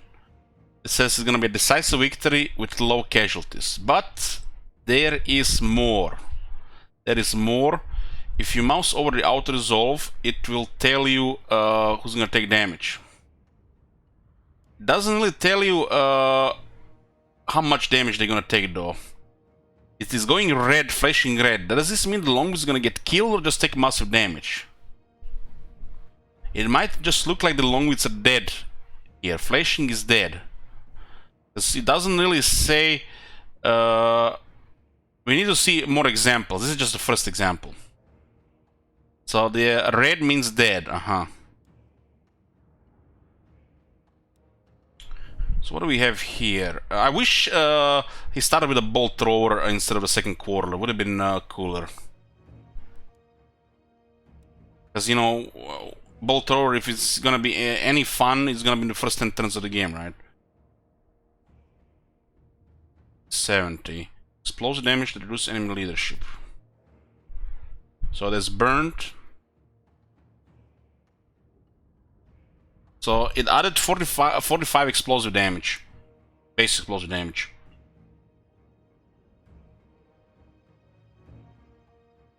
Let's go.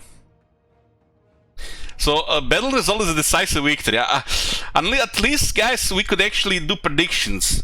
So says here decisive victory. We can do predictions. You know, see what the game predicted, and we can do the other things around. As always, still we can do still predictions, right? This does look like a decisive victory unless you go AFK and the spider just eats everybody.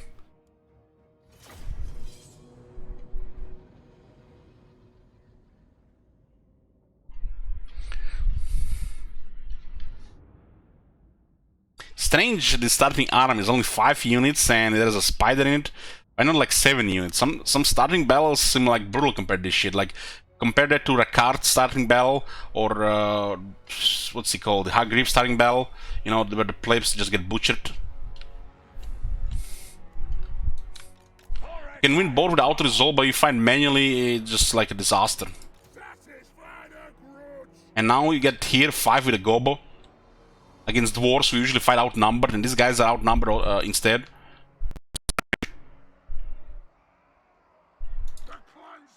If you're not sure, guys, if you noticed that, but the game froze there for a half a second.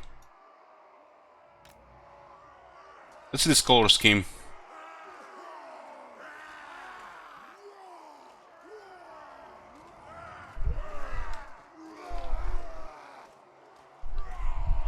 Well, I have an unstable PC for the last 3 months.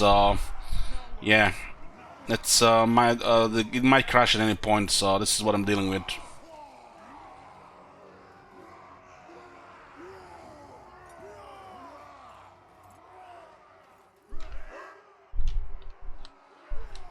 So the color scheme of the characters is pretty much the same as the banner.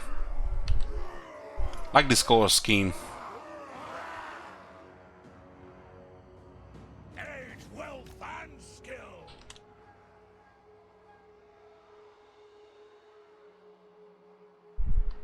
Damn, nice. I mean, he's dressed for the, you know, desert to the left, desert to the right.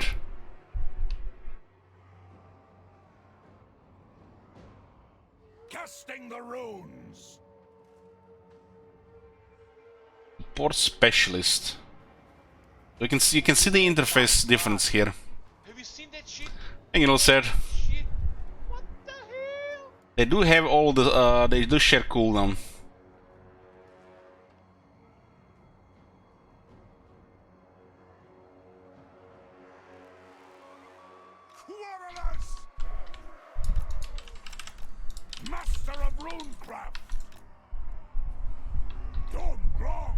They have both Rune of Speed now.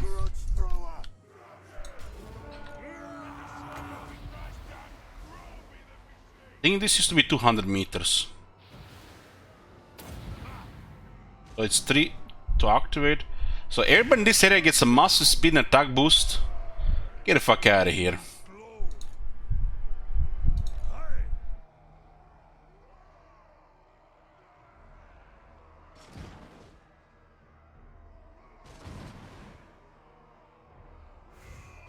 Now it's on cooldown. You see the cross here, 120 seconds. What? The anvil's might. The clans unite. Oh. By Grumney. Rune's currently unavailable while on share cooldown.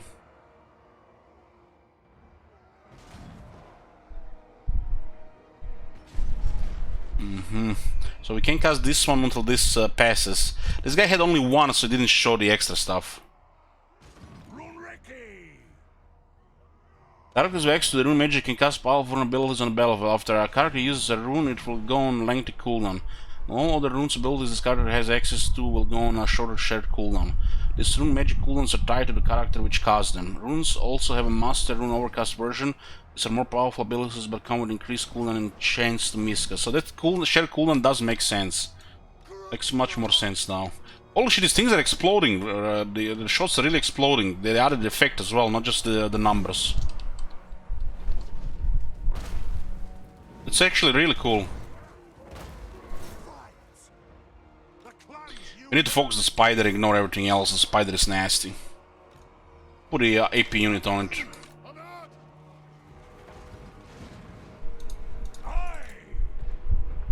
Armor rune, and we need an attack rune for the longbirds. We'll put the 2 lines here so the spider doesn't really stomp here.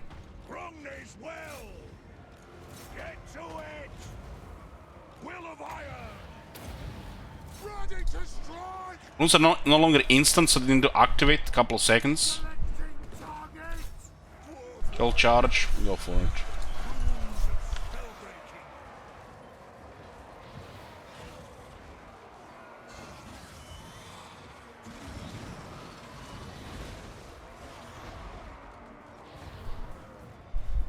Damn it, like, this dynamic thing actually is pretty cool. It was a nice change. But Spider doesn't have much leadership. Other than on this rank. Thorek Ironbrow. Give a bonus here. Send these guys to help here. And we can't really kill that spider. Shoot those guys.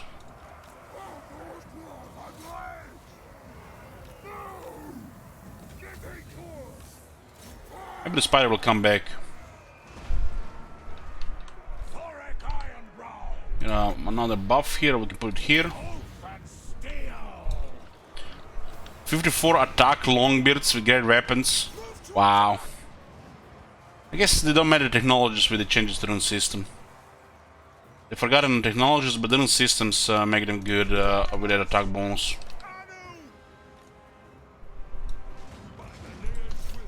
Maybe the spider comes back and we can kill it. Yes, yes. No. Ironbreaker savages the regular shield, 35%. Bronze shields.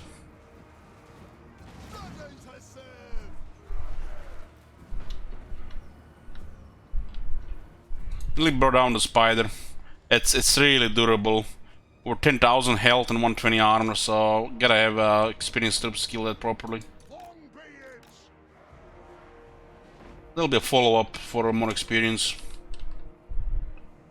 Runes of smiting upon them.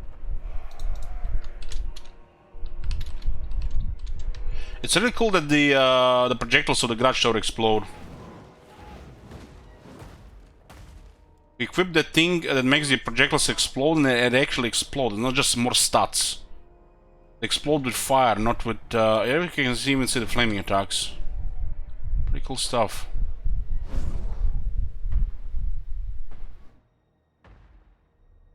That escaped with 646 health.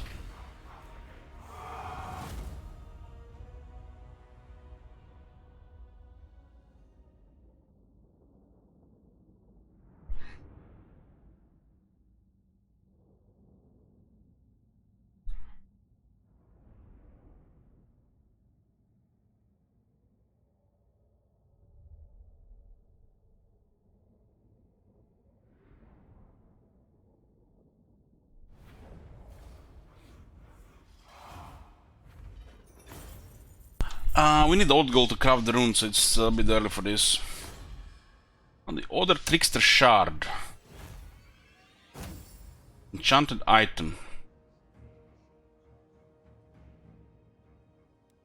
So this is another change with the dwarves. The post battle options have been changed.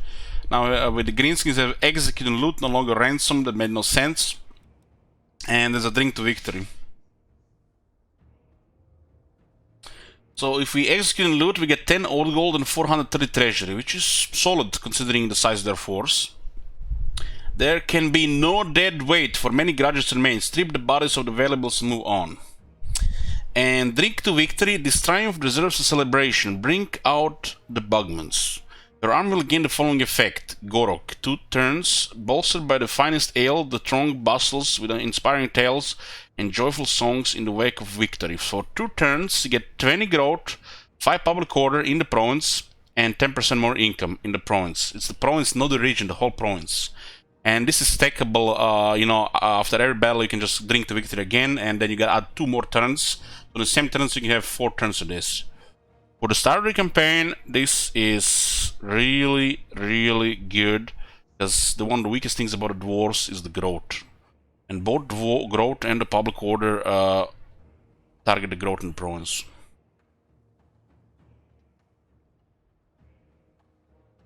So it does look like wherever the army moves, the province will get this buff. It's attached to the army. It's gonna be like the effect at the bottom, we'll see now. I want gold, not Oh, they're all dead. No follow-up battle. That's a shame. Maybe they changed this as well, because usually this army survives and you attack them again, right? Maybe they were in an odd spot so they couldn't retreat. Sometimes there is no room to retreat, they get destroyed. So we can see here Gorok 2 turns, and 2 turns the province to get this effect. Unfortunately, we are outside the province, and we cannot reach the city, so we're gonna have to get closer. Rune Lord of Garakazo. Rune's will. We're just a few percent movement out of the way. What's up? Maybe if I remove the runes from the army, we might have enough movement.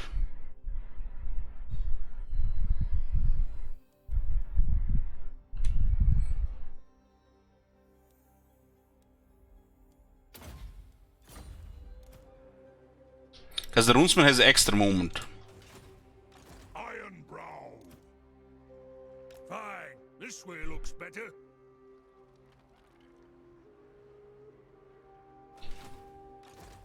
Oh, Scores to settle. easy. Ooh, that looks like a proper garrison. Forge. I didn't even notice they were tier 2.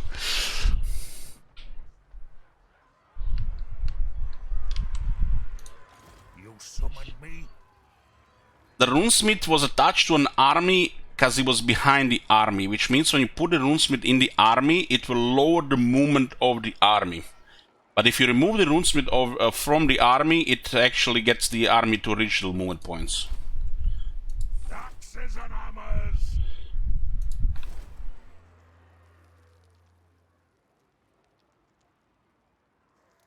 Oaths repaid. And this looks like more like a proper turn 1 battle.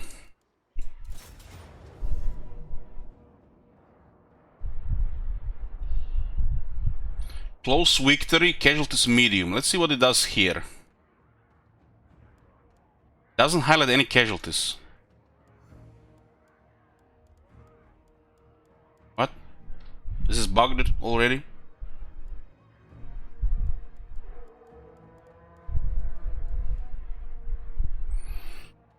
Does this mean nobody's gonna die? The other one was a decisive victory, yet we lost along with great weapons. But this one is a close victory, nothing shows.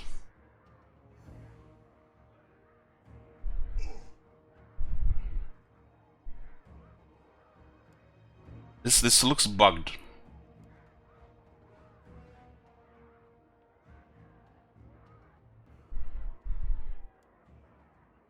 Let's click it. For vengeance. What the fuck? Why did the Longbeards die in the previous army? This army is stronger than the previous one. Still, they have no chance against the Ironbreakers. So if nothing is highlighted, nothing dies. But the casualties are still absurd. Because the Ironbreakers can tank 4 of these units. I guess the balance of power was heavily on the spider, because the spider just gets focused in a manual battle, while an outer is always more deadlier.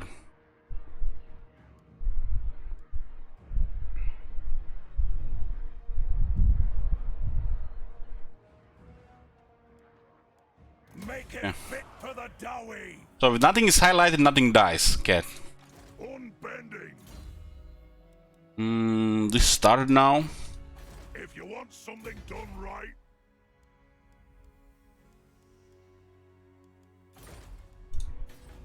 So this settlement was much better than this one.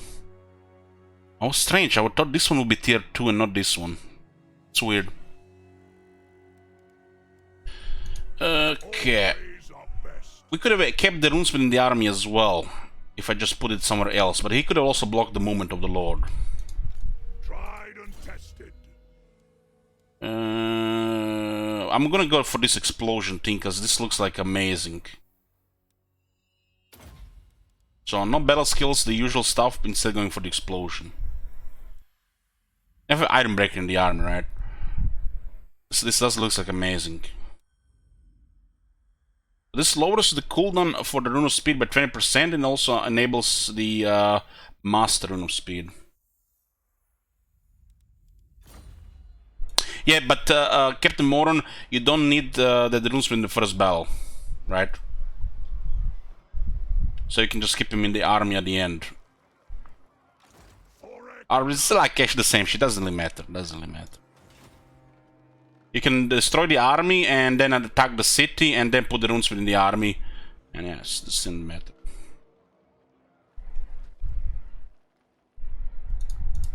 Rune Lord. Okay, what do we have here? Ooh, Lord. The blasting charges no longer require a tier 3 building.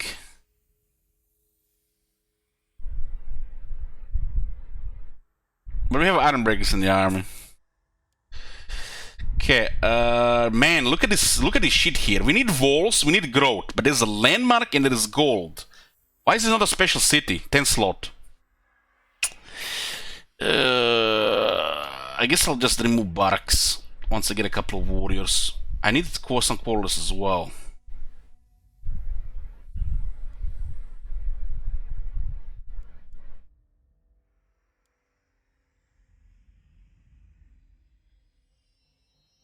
Yeah, this landmark is pointless if this city is not 10 slot. Well, guys, we got a tier 1 landmark, yeah! But we can't build it because we need other stuff, which is better. No! Fucking hell. What is the point of this landmark in this city then? Oh my god. And I was saying how it would be nice to have this in the early game and it's unusable. Costs 5,000 as well. Holy shit, this is so terrible. No, no, no, no, no. This makes it one of the worst landmarks in the game then. One you don't even want to build. You do realize what this means, guys? You cannot build this before tier 4. Wow. You cannot build this before tier 4. Have you seen that shit? Holy If this settlement was a 10th slot, you would actually have 2 building slots here. And you could actually consider this. But in this shape, you cannot build this until tier 4. And at tier 4 it's crap. You build the Hall of Oaths instead. Wow. What a piece of shit. God damn. I thought we would actually get a good landmark for change on tier 1. I want the Copper Mountain. This has gotta be one of the worst landmarks in the game then. Now that you actually can build on tier 1, you realize how bad it is.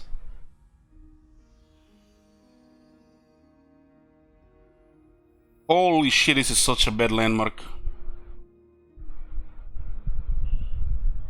This would be okay if this was 10 slot and you started with this.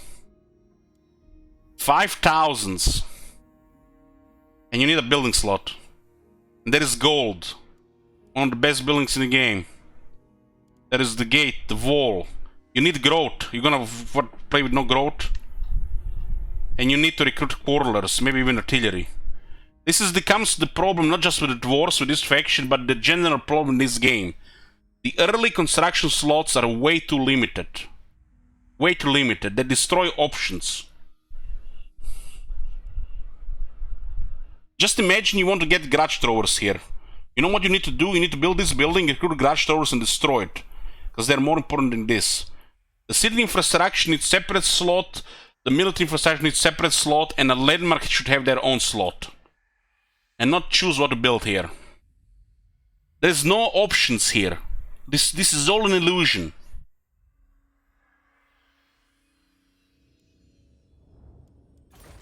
If you don't build gold here, your income is fucked. Because the moment you recruit a couple of units, you have no income anymore, which means you can't build the next building. And you need some quarterers. Fucking hell. This is so fucking terrible.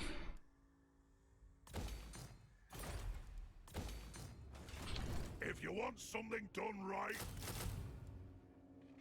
Why would we recruit dwarf warriors to this guy? They're great weapons. He gives plus 3 AP to the regular ones. This is 30 defense, 40 defense, 2 attack defense. Yeah, regular ones are better for this guy.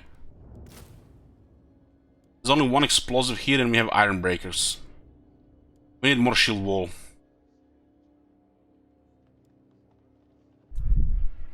This damage was actually high. This unit might not be available right for this battle.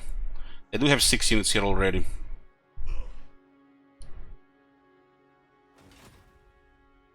Yeah, to make things more sense, make this 10 slot and maybe even start with this thing. Or make separate slots for landmark, for resource, for military recruitment, for infrastructure, and then a couple of options where you choose. There's like no option here. The game gives you options, but there's like no options here because how the game works. This is the usual general restrictions in the early game building options. There's no options. You need some things, and there's no options for the other stuff. Literally no slots. This is just poorly. I guess there's not thought into this. Like what is this? Low recruit rank +1, currently useless. Upkeep -10% for longbirds. We have 1 longbird. We're gonna have most dwarf warriors. Recruitment cost cheaper for the longbirds. We can recruit them. Recruit rank for the longbirds. We can recruit them. Recruitment capacity +2. Below average. By the time we build this, 3 turns, we already get all these units up. This costs 5,000. And then we get the garrison of 2 longbirds, get weapons, versus the regular garrison building, which gives you 7 units plus other effects. Holy shit, how bad this is. How did I not even see it when I opened this building screen? This is absolute dog shit. And you cannot build this before tier 4, because this is tier 1, tier 2, tier 3, tier 4, 2 more slots. You need the gold, you need 1 military building, optionally, and you need wall and growth. 1, 2, 3. There is no even room for military. Brain damage. So the best starting technology is Volley Fire because it's overpowered. This is a no-brain.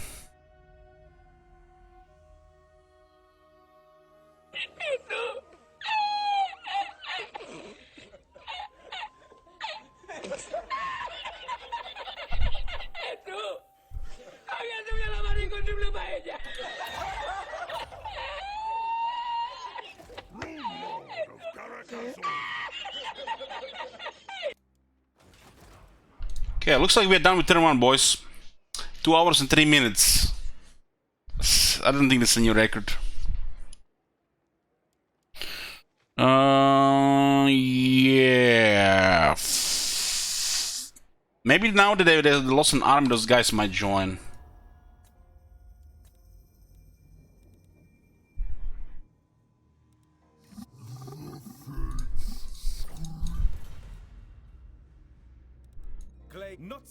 There's a chance one of these factions will declare war on us before we destroy Arachnos and Clan Morse.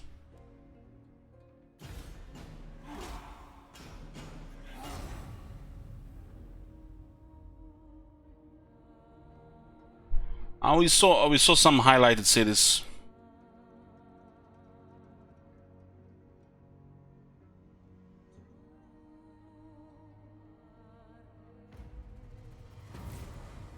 Not on my watch. What is this? King Cazador. Occupy loot razor 6 different settlements. Another objective. A reward. You will gain the opportunity to confederate Karakazul. Okay, that was kind of expected after the Knights of Kaldor thing. So far separated from the rest of my subject, your position is uniquely vulnerable. So too am I. Left in Karakazul without the aid of my greatest Rune Lord.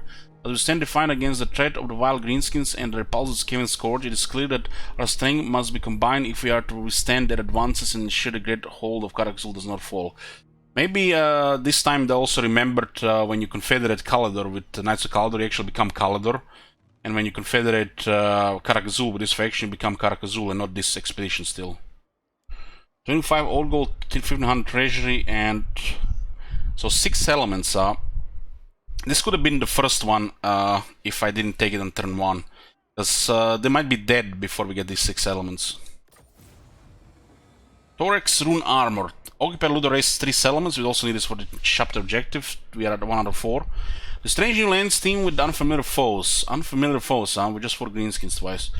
Yet Thorek remains undaunted. Rushing to judgment in a fit of panic is the purview of the inexperienced fool. Instead, The Rune Lord will assess the threat firsthand.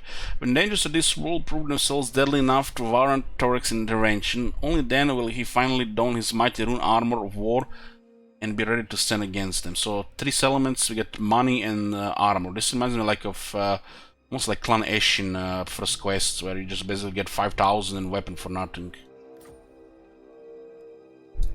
I'm listening. We cannot reach the settlement, but we can get to the edge, recruit, and then attack them next turn. Looks like 6-6, and they might have another like what 6 to 8. Units are in a really bad shape. Maybe we got a Slayer. Slayer this turn. I guess the RNG can deliver you there. And they will be probably outnumbered at least. Belia's will binds me to you. Beards in belts. Oh, they're recruiting a second one up there. One is a Orc War Boss, one is a Night Goblin War Boss. They might actually attack here, because they might actually get 6 to 8 units. Ready. By Grundy. It's actually good if they attack. If they don't attack, it might be bad, but this unit being damaged, they might attack.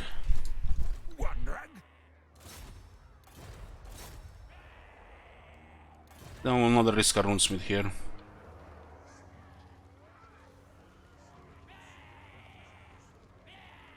Nothing to do here. Let's go. Iron will. No fool that's safe for the world.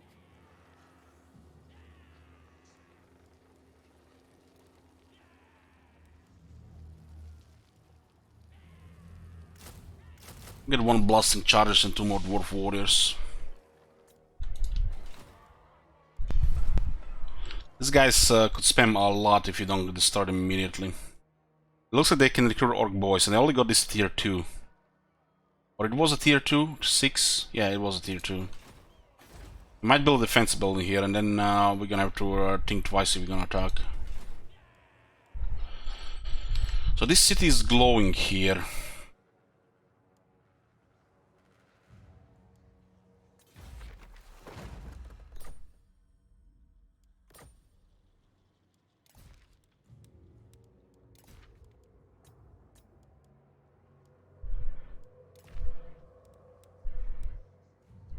Guess this could be one of the places where we get an item that we need for Artifacts Vault.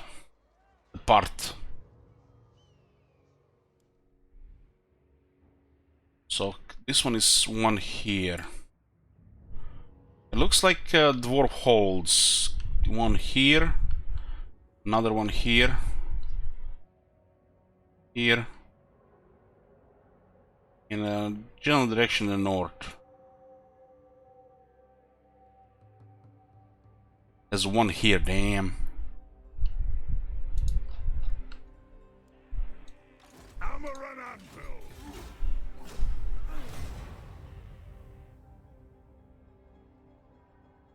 Click on the missing part, it will tell us where it is.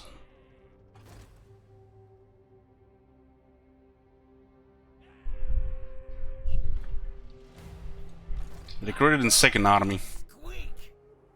Only 4 units, so they need to recruit like crazy. Okay, that's manageable. Expect 6 to 8 units, man. What is this? I guess they don't have the capacity yet.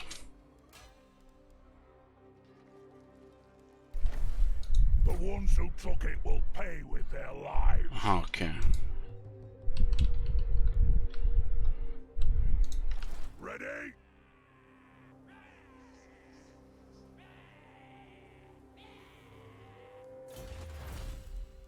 See if the archivists still work like I do. If you want something done right. Looks like a proper scrap here. Very quick to it, apparently. Drengham! It is time. Aye, it is time.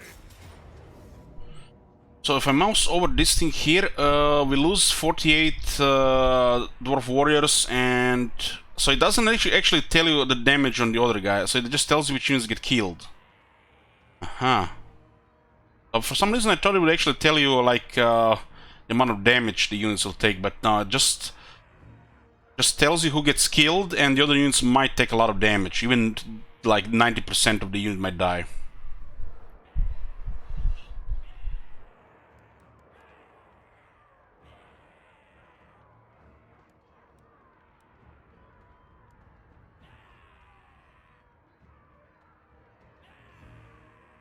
Rune of Stoicism was the anti-large one which we tried moving. It would have been useful against the spider, I guess.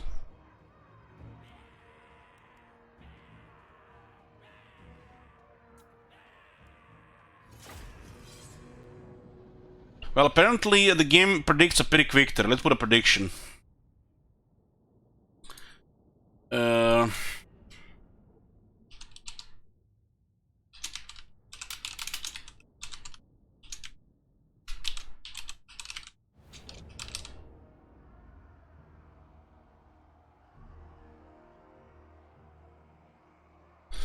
Dealing with two lords. One is a warboss orc and one is a warboss knight goblin.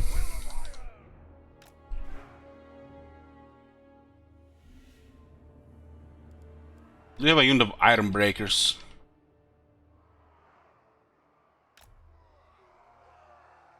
And now we also have rune magic.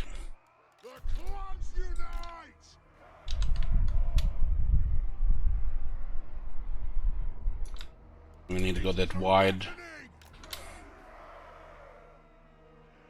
Wonder if they're just gonna ignore the middle because the iron breaker's in the middle. Maybe the iron breaker has to go a little bit forward. They see iron breaker as a high threat, so they attack all dwarf warriors and ignore the iron breaker.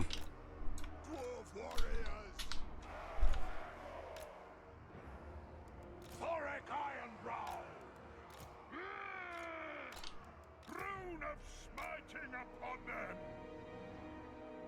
Grudge thrower! Whirlers!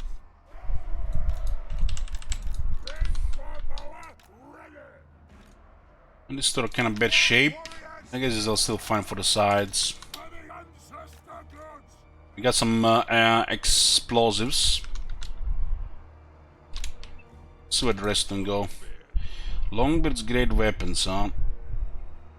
I think they might die heroically to Orc War Boss.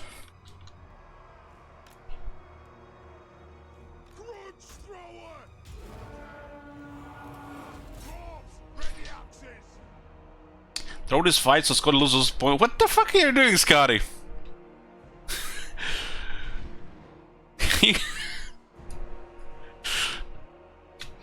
300,000 this random fight. Let the vengeance begin! Shall we attack? It's pretty accurate hits there. Thorek Ironbrow! Don't have the explosion yet, huh? There's a 42% miscast chance. In the last 30 seconds then. 18 to 30. That's strange. And the cooldown is longer. There are spooders on the right.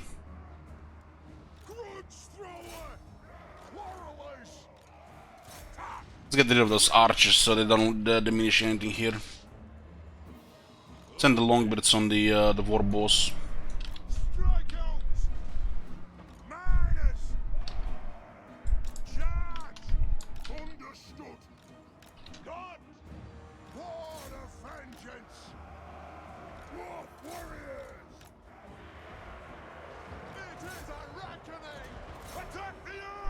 Stop this charge here, give me a big buff here.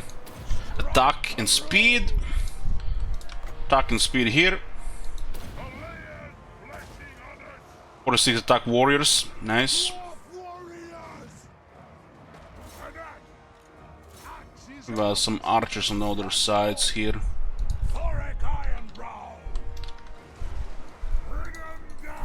The longbeards should do fine against the war boss. You can also go on the war boss. Yeah, there are killing orc boys there. I will just use bombs here. You got a warp. If I must.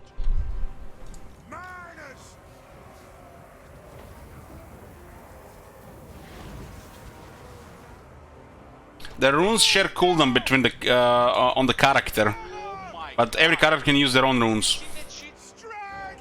Shit. This armor. There's a share cooldown now. You'll see it. There's a share cooldown 6 seconds. War of vengeance. So no runes can be cast for 60 seconds Runes of on that character. What? These guys are way too close on the war boss. For the ancestors. Age, wealth, and skill. Have at them. Dwarf warriors, we stay put. Oh no, those guys killed 2 Ironbreakers. What the hell? Missiles ready. Drain the air. Hammer down. For the ancestors. Killers. War boss killed 4 dwarves already. Miners.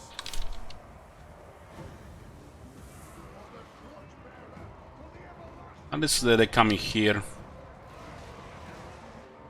The damage looks like close victory right now.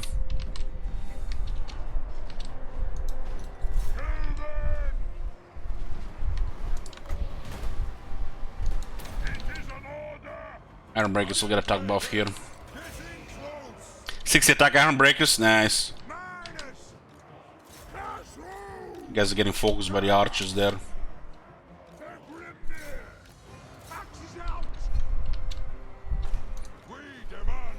And this war boss did way too good here. Grudge thrower! Dwarf warriors! Move now! They have wronged us! Dwarf warriors! Bring them down! It is a reckoning! Yeah. Longbeards! Grudge thrower! We demand blood!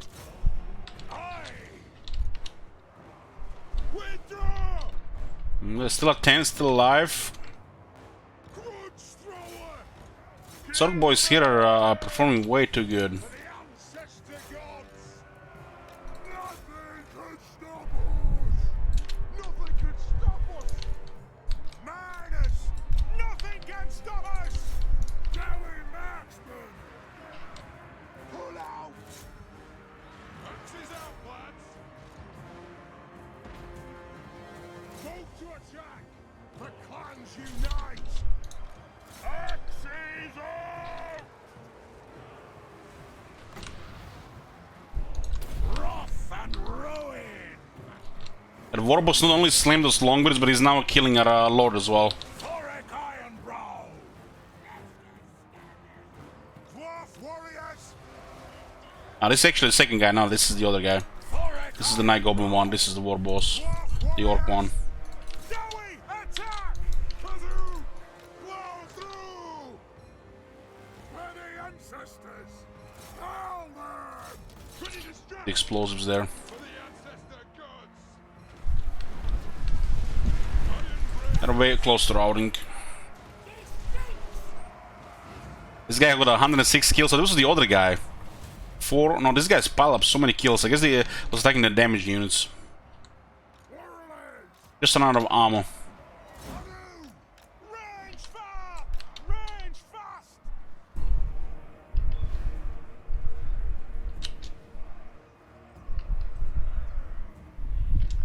It looks like close victory, but this can still also roll Pyrrhic. Some of the units are taking heavy damage.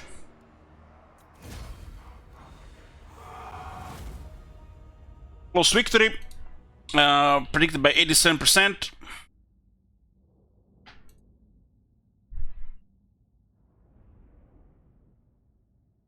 Taking like 20 more casualties might have been a Pyrrhic.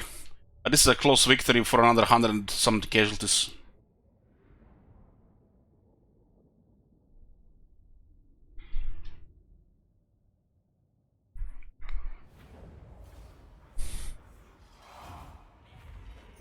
No, they're a survivor for additional experience, nice. Got a charm shield. The Grudge thrower and Ironbreak is MVP.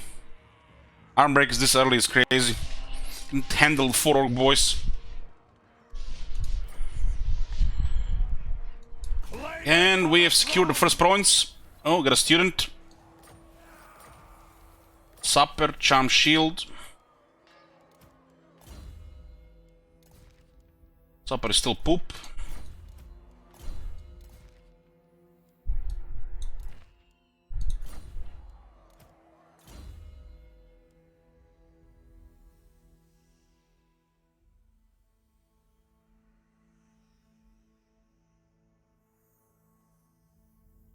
Well, the Grudge throw did explosion damage, so the damage piles up more than kills, while the Corler just still kills. Let's get this Rune right in Ruin. Explosion. Explosion ability for dwarves. That sounds awesome.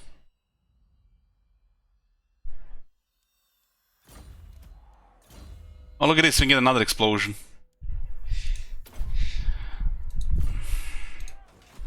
Thorek Ironbrow. Okay, we'll remove this. Anything special here? It looks like the dwarf got more for the runes. Special here. They still have Granite Massif, and there is Clan Morse here, which might go hostile on us if we're not full strength when we move there. Let's see, this is still the same, Minus 14, and we have Gorok for 4 turns. So Occupy was Gorok. That army got destroyed there? Is there no more follow-up battles? Huh. Maybe it's because of terrain.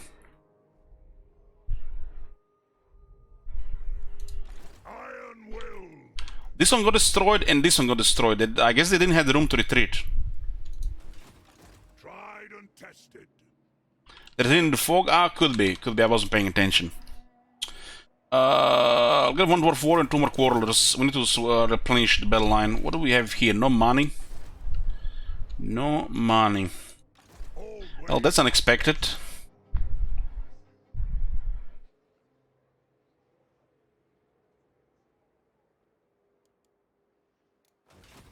Rune Lord of Garakazol.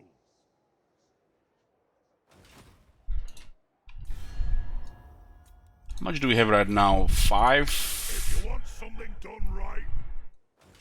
Maybe Karakazul is already disliking us, huh?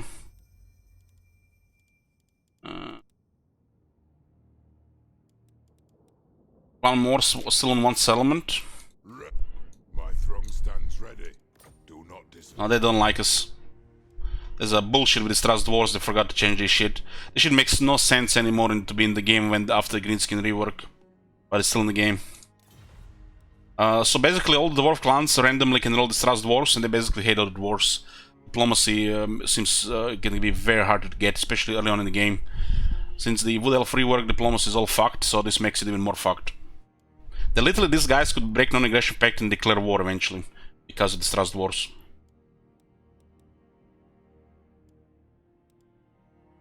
The Scarab Swarm. Not since the coming of Morga has Athel Lauren been so tainted.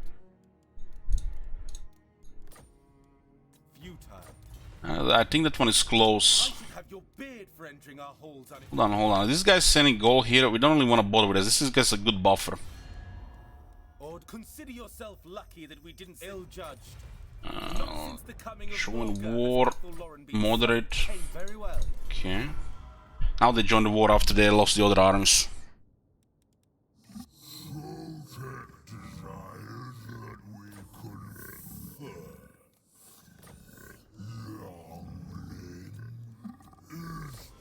If didn't ask them to join wars, they might have declared war on us, or somebody else might have invited them to a war. Because when the factions have no enemies, inviting to war is more likely. Against the player or for the player.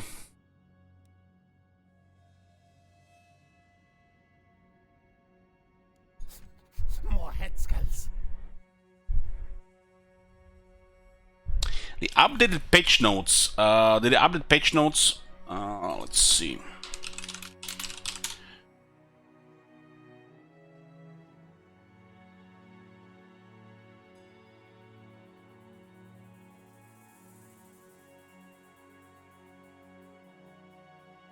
So you're telling me we have to go through this wall text to, you know, to see the new stuff? Couldn't I just put the new stuff on the top?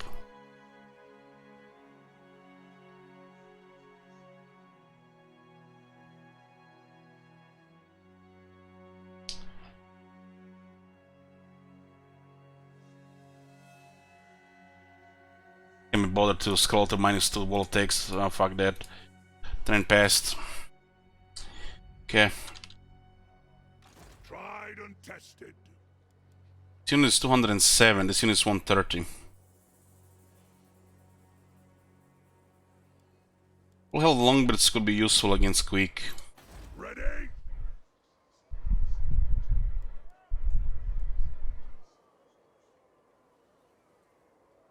Hammer and anvil. Due to the scossing I outtook warlords. All ways are best.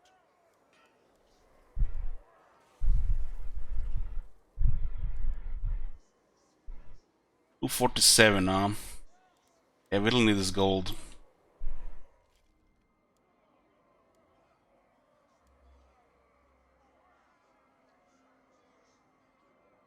It's gonna be...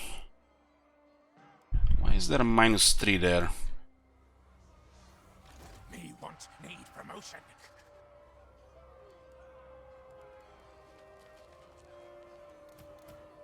Did they made this from -1 to -3?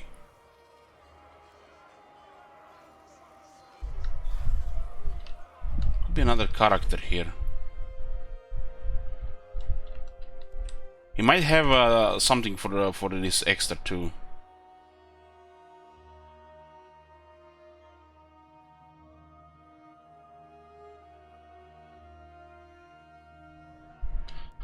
The minimap. The minimap has been bugged for ages. They've been bugged since they released the Malus. Apparently, you know, nobody reported. Rune Lord of Garakazol.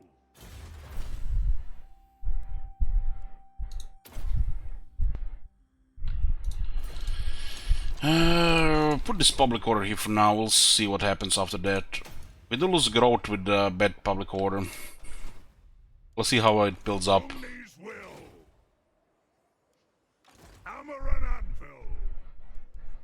300. How much gold is this thing here? And this is 1200. This was what? 600. We can't afford this longbird unit. Lord. No. Tried and tested. But just build a landmark. You don't need gold, guys. You don't need growth. You don't need walls. Just build that landmark. It's just gonna be, you know, fine. Silver holes. There's a lot of silver there and shit.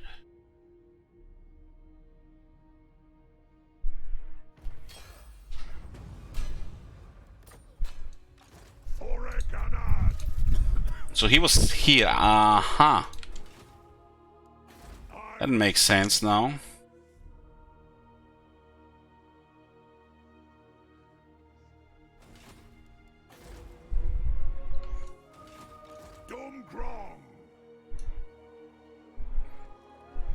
He might go aggro here, but if we... So the option... thing is now, we can march right into Grand Massif before they build up an army, but we are diminished. We might get attacked by the Skaven, but for trespassing, diminished, it could be battled. and after battle will be even more diminished, and then we get attacked by the Skaven even more. So just pushing here to take the initiative before they recover, it's actually can make it worse.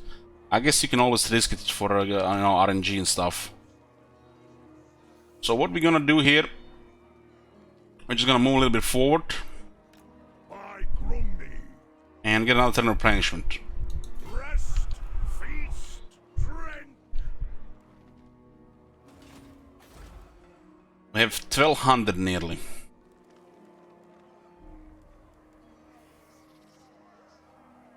All ways are best. Clan Morse is rank 31, we are 142. So he's only working on his second army. Or just has one army. Rune Lord of Karakazol.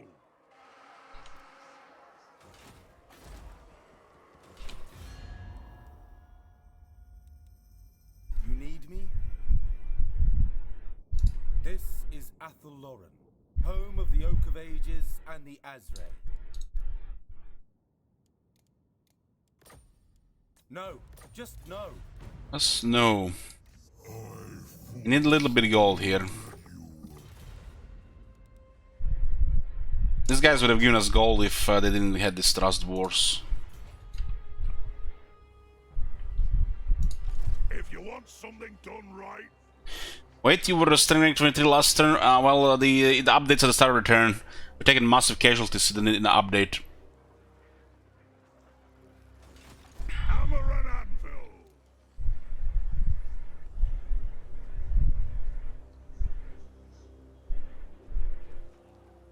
I don't know, Crown. Poison still seems fine. It's more one nerf for the artillery army.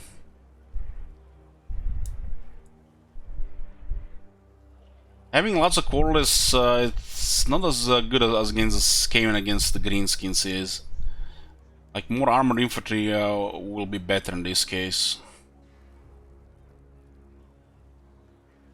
Guess we can get one more.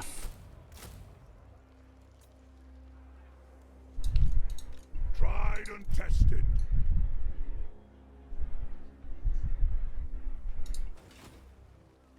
All ways are best.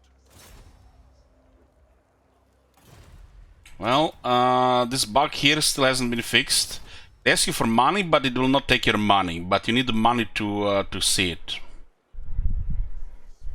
Let's see. An accord bound by runic law.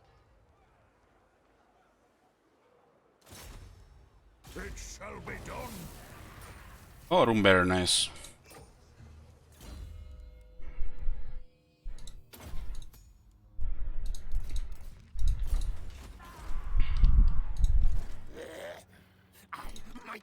Looks like Quick is going after Arknos. He might get taken damage, and we just slap him then. This looks like almost too easy here, honestly. If this happens like that, Hammer and anvil. we get attacked by millions Skaven slaves. More dwarf warriors is better than more quarterlers. Master of Death. There's an assassin, two assassins. What about Quick? Where are your warlords? What the fuck is this assassin spam? What the fuck? Get some shitty warlords, man. Man, it could be worse. It could be those war plotting spammers.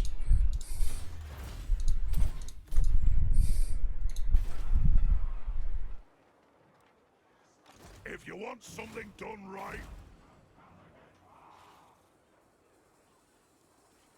Can need to remove this. Rune Lord.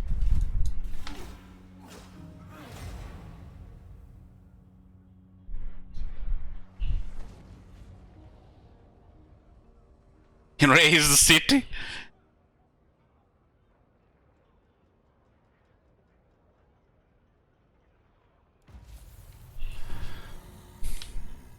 What's up? Bring victims. They got a chieftain again. This chieftain actually moved north.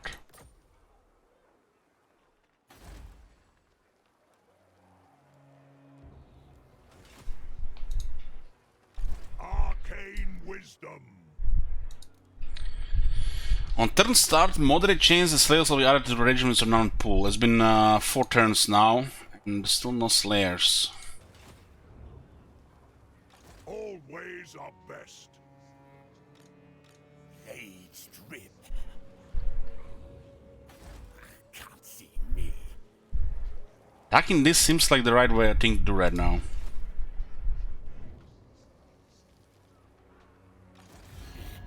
Do not bore me, thing. I'll take head spine for my trophy. It can cause some vacuum though. Tried and tested. No. Impossible. Never. No. Run, Riki! The city has 11, they have 8 and 2. Cannot. There gotta be half of these at least Skaven slaves.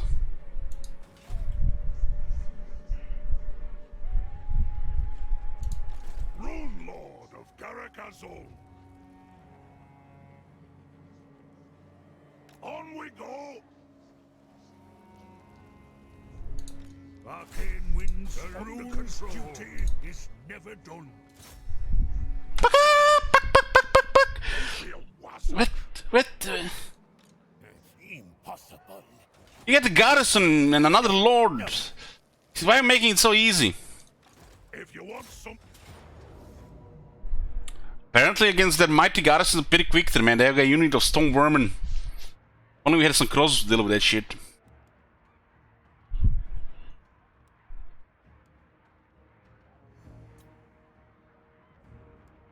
So if I out-resolve, nothing is dead. Wow.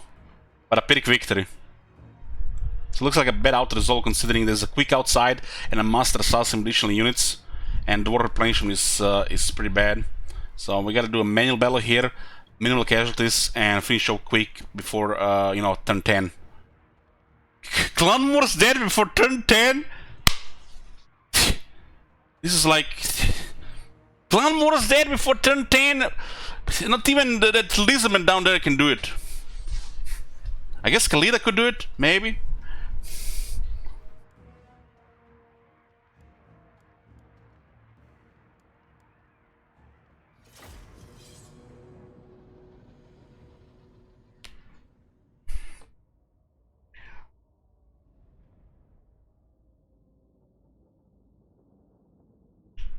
Was the Aggravation Guild Calendar? I don't know.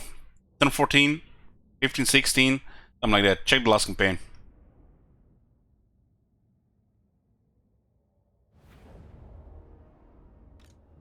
Oh, looky here. It's like, this is like, guys, I've been playing WoW for 5 weeks and like, I was like, every day I wake up in the morning, I go make coffee. Oh man, it's gonna be all day of World of Warcraft. Thank God I'm not gonna have to deal with that Skaven siege battle. It's like every second siege battle, like every nearly second siege, 9 out of 10 siege battles at this element. Oh man, what a joy this day is going to be. And now look at this, first fucking battle and it's already here. Burnout +1.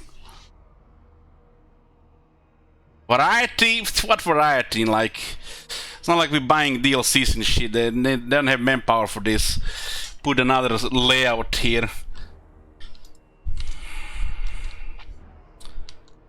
Aye! Go! Vengeance! You deploy here, they might not even take the towers. Dwarf warriors! Let the vengeance begin! Thorek Ironbrow! Warriors! For the Karazanko! Grudge throw! Attack the Urks!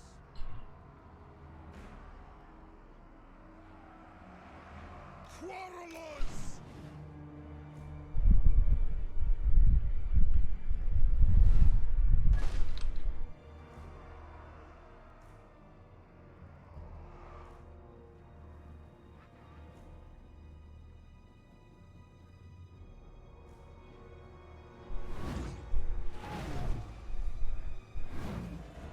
Weapon strength and charge bonus. This is one of them shitty Skaven traits. Let the vengeance begin! Cloud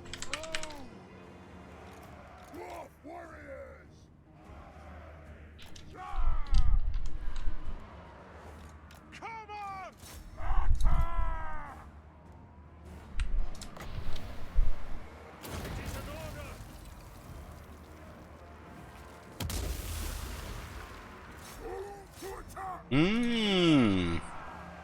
I like it. Can't believe Dwarf have access to such ability.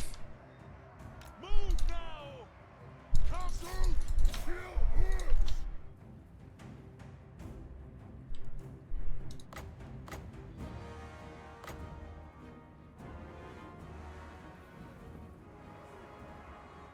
War of vengeance!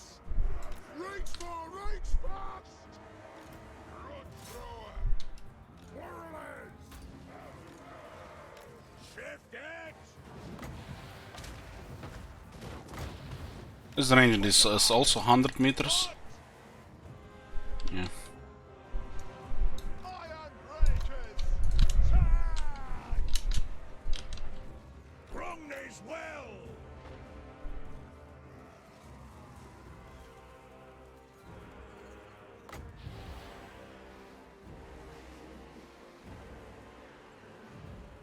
On our way! Probably send both explosion guys there with the Ironbreaker unit. Dwarf warriors! It's just a bunch of reds there to fight. There's no warp lightning.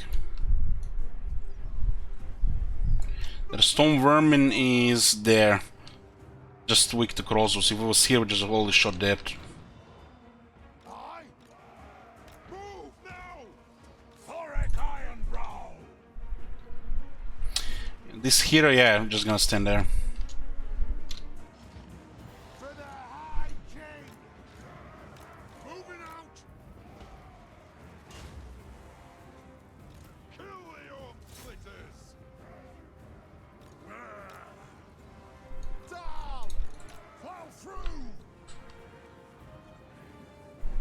I'll send the Ironbreakers. They have the more health. 9600 versus 7800. Let the vengeance begin! Quarrelers! Move! Thorek Ironbrow! Fight! They flee! We run!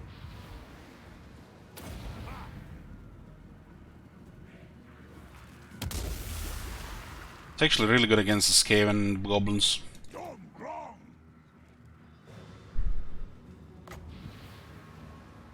Strike the runes!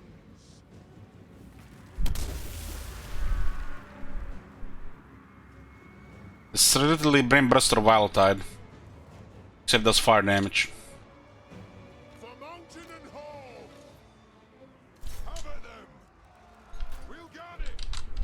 They have wronged us! Shoot in! Ah, it's a plow! Yes! Climb! Thorek Ironbrow! Quarrelers! Yes, then! Iron breakers! Fight! Grimnir demands death!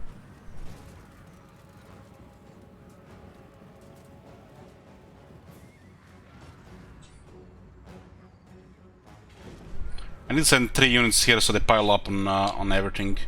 2 units might not be enough. The Ironbreakers and 2 Rune characters should do it.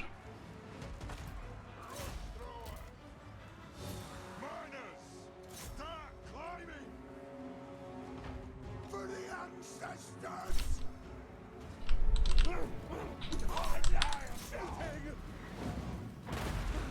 Save my own battle! From the Dwarven! Move to attack! Iron breakers! We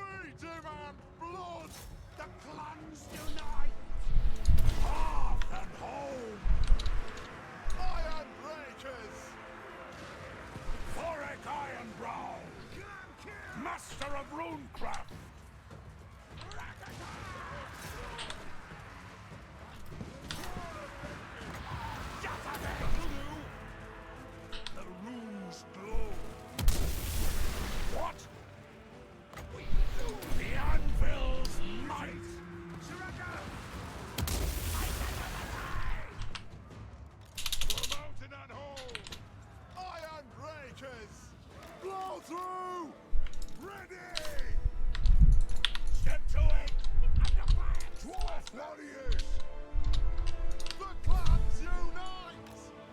For the Karazhan-Kor! It is a reckoning! Charge! Casting the rune! There's an assassin there, Will of iron! For the High King! There, he can probably snipe the Iron Breakers a couple at a time. Don't want to get into range there. Yes! Runriki! Can kill 30 Iron Breakers. Dowie marksman! Fight! No! By Grungni!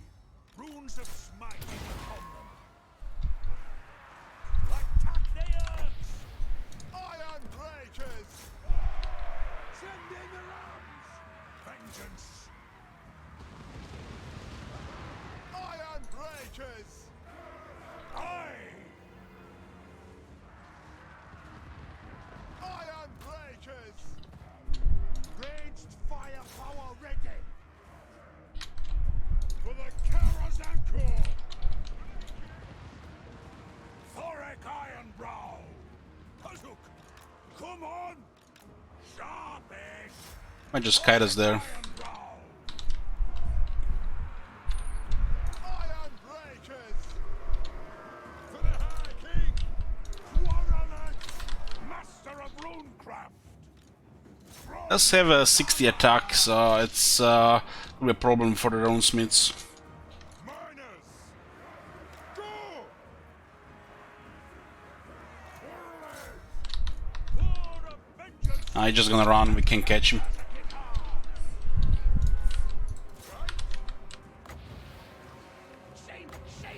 Runriki! Can use it on the wall, okay? It's different than Brain Burst and Wild Tide. It's also very strong on the wall. Rage fire! Rage bust! Iron breakers! Thorek Ironbrow! We'll just buff attack here, I guess. Oath and steel! 61 attacked Iron Breakers. Yeah, I'll do it. Casting the runes! Runesmith! Get in close! What?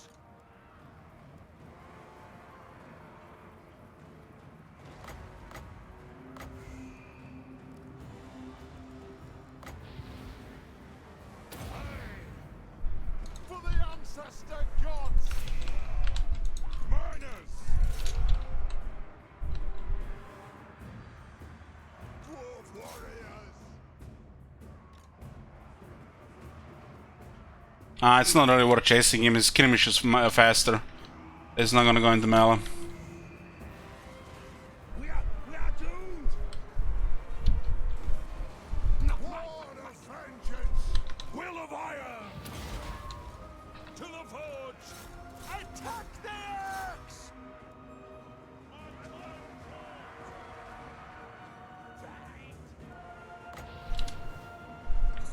I'll just get the gang this Stonewormer first. Nearly killed the Iron Breaker here. Maybe one dies from the old age. Stonewormer, you know, they're dangerous. They have armor piercing and shit. Charge! Move to attack! Thorek Ironbrow! Iron breakers! Nothing could stop us! Charge! Wrath and ruin! Surveyors blessing on us! Miners! Strike out! Fight!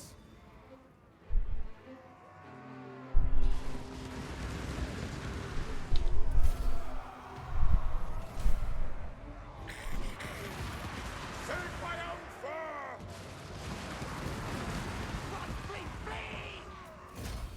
Was Quick's capital, what is it, turn 6?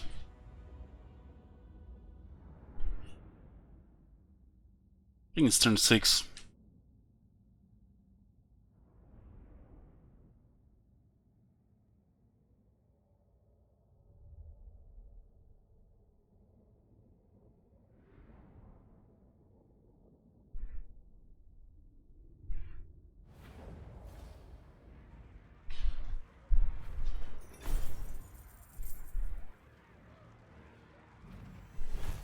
Okay, still managed to get 13 kills, man. This chieftain's overperform for the AI.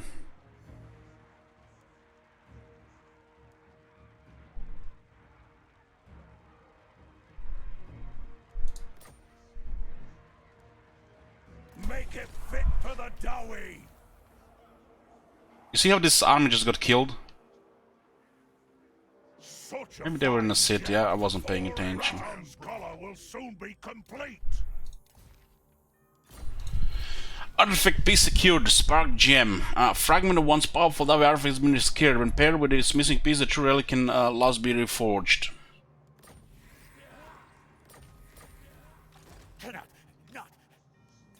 Gathering 5 here. This is awesome for the early game. Against goblins and rats, it's amazing.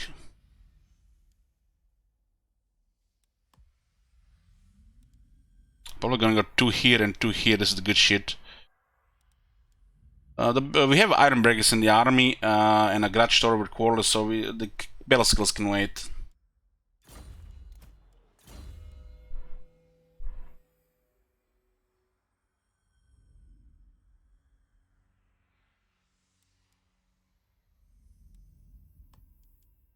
I'm gonna use scouting for now. Unbending. There's obsidian quarry here, huh?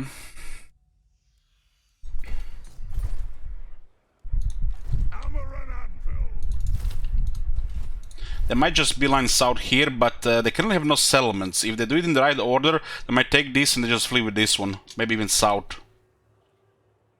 Let's see, this, what do we have here? Aggressive strategy. Strategy is still 5%, huh? Volaya and Grimner, okay, strong as ever. It was turn 5, we taken Karakord, not turn 6. Yeah, we did take Lost Platon turn 1. Fortunately, we cannot keep this place here. This place is exposed, and if we lose the gold mine, it's bad. There's serious money problems here, but you know, at least you have options to build a 5,000 cost landmark here on turn 1 on tier 1 building city. Rune's will.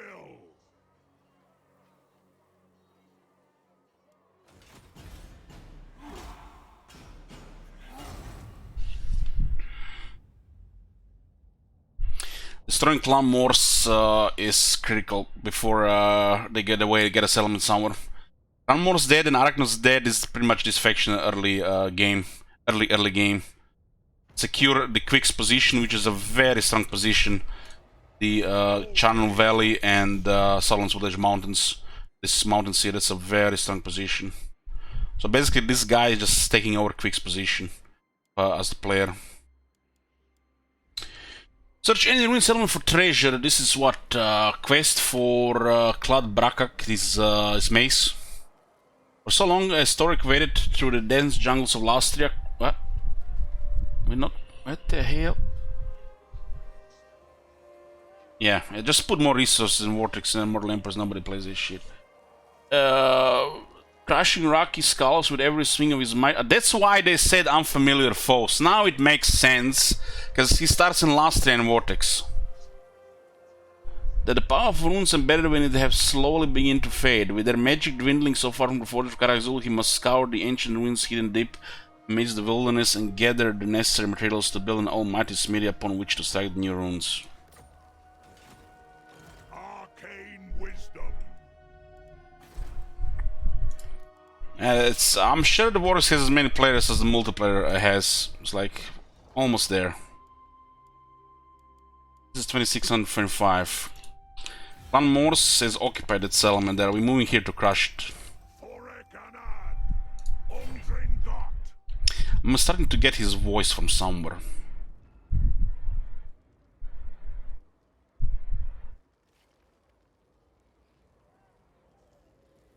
Tried and tested.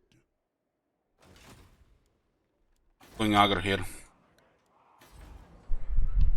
We need money to actually get the gate.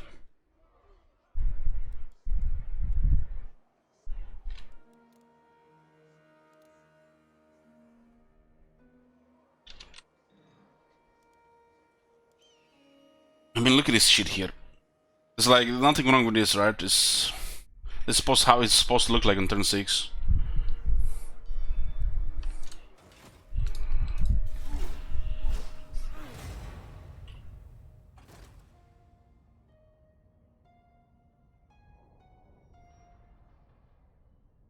The next time you see Clanbrakak, it'll be your doom.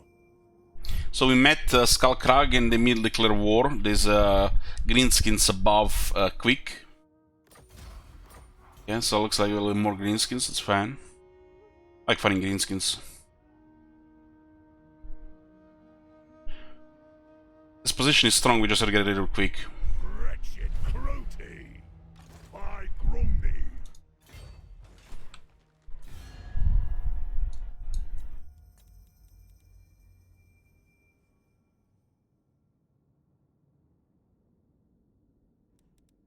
The Scarab Swarm. A fortuitous omen. We should take advantage. I assent. Could have gotten this last turn. Even turn before. 100 shekels. No. The assassin is very hard to deal with. Rune Lord of Thorek. If I take Grand Massif, these guys will be forced to besiege this place instead of doing a good move by attacking this. If you want something done right, Looks like Quick is a million clan rats. Proper scrap here. There's a Warp Lightning Cannon, his starting unit. Stoneworm in his starting units, and the Gatrunner Slingers, I think. We just need to clear this and Clan Wars should be done. Battle result, apparently Pyrrhic victory. Let's see what the chat will predict. Blue for Pyrrhic victory, red for Other. Put at 5 minutes.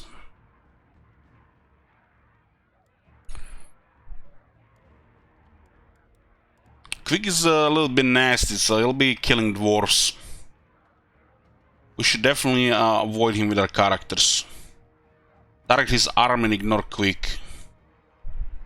He does have a Warp Lightning Cannon, so the damage will be there. There's armor piercing shots, but it's magical.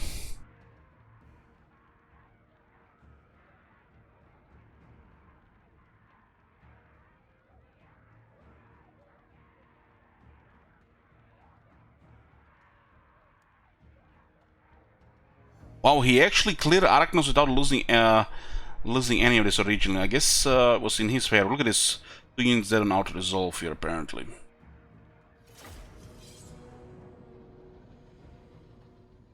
We nearly got a Pyrrhic the last time we predicted Pyrrhic. It was like 40 to 60 scales away, most likely.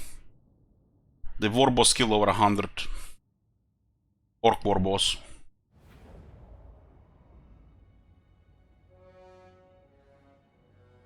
Now this is a good position on the right side.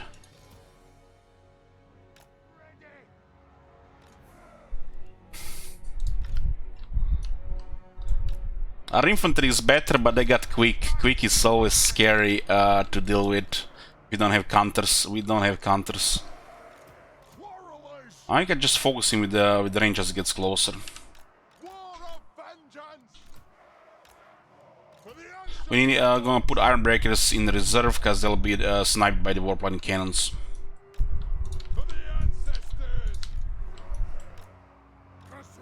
We could also consider sending one of the miners closer and maybe their Warp Lightning Cannons out of position.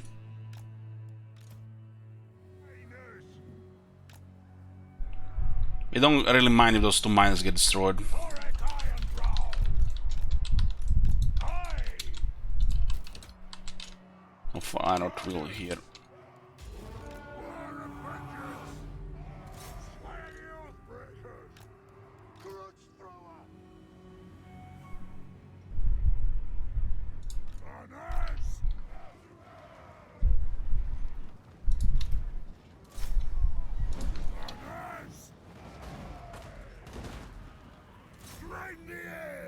Probably not gonna do anything there.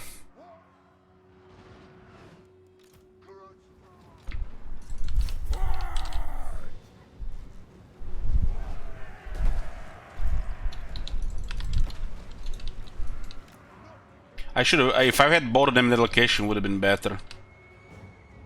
Only repositioning, but we might have pinned the artillery crew. Ooh, actually we did it. Those miners did their job. Vanguard, Vanguard, paid off.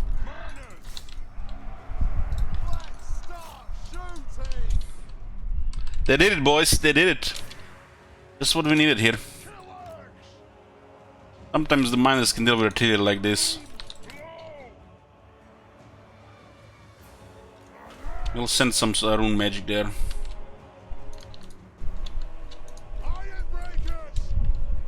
Those warp lightning cannons would be sniping the Ironbreakers. Ease 30 to 50 kills.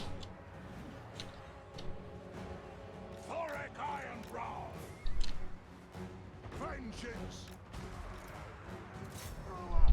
Rune of smiting upon them! Obey me! It's way too far. Open legs! It is a reckoning! Move to attack!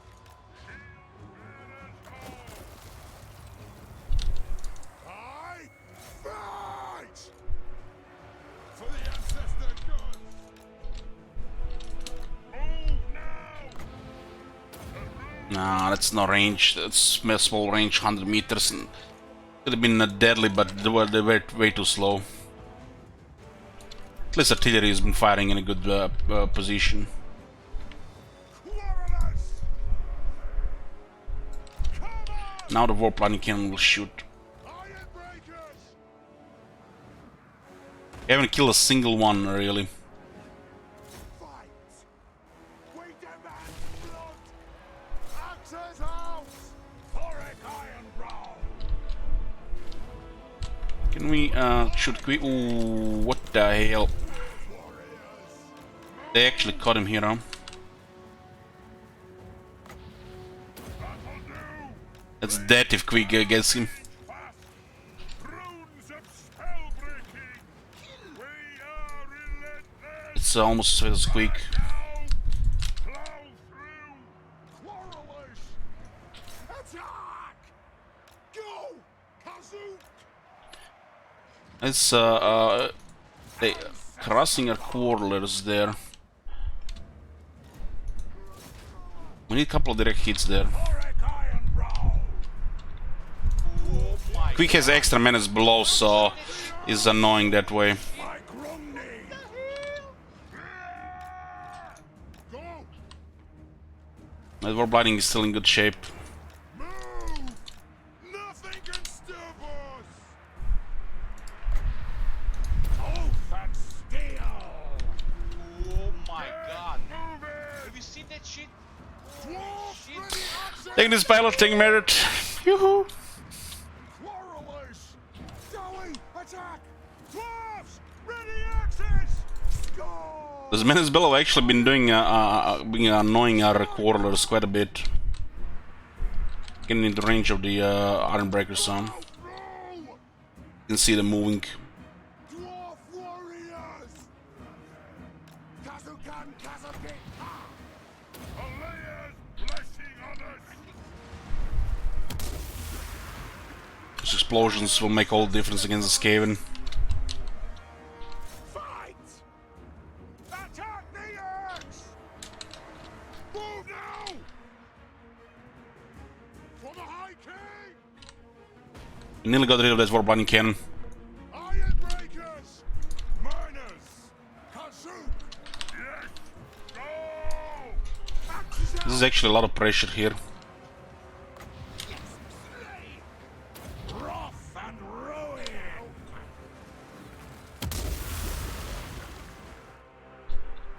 Hearth and home! I'll send the Ironbreakers here. One more warp lightning cannon. Grudge thrower has been clearing it. Thorek Ironbrow! The Stoneworm on the right. I totally forgot about the Stoneworm. Give me the Ironbreakers. They flanked with two Stoneworm on the right side. Grudge thrower! For the Caller's Encore! Take it! We should overcast the explosion thing there. Northbreakers! Okay, warp lightning cannon down. Sting the runes! Grudge thrower! For Just need to shoot in the crowd there. Get it done! To the forge! Give me a big one. Age, wealth, and skill! Yeah, he's getting smacked. Lucky hits. 6-9 attack. The rune is working. Ironbreakers! They have wronged us. Runriki! What? I casted the rune to buff attack and speed for 30 seconds. Strike the rune! Now I'm going to overcast the explosion one for more AP The anvils! on the storm vermin. Not worth it! Runesmith! We almost have them routed. Grudge thrower! Quarrelers! Killers! It is a reckoning! Move now! War of vengeance! By Valea's will! Oh, come on. There's one unit is recovered there. Almost a monster out here. Those explosions will rout him. Come on, let's go. The runes glow!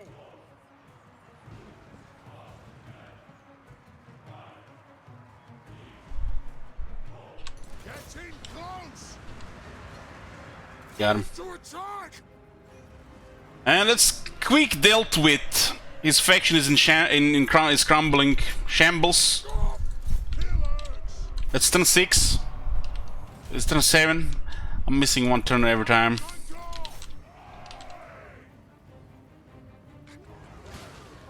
The Grudge showers had pretty good accuracy on hitting the warp lightning cannons. Those miners damaged them enough for those shots to matter. Close victory. Break it by 85%.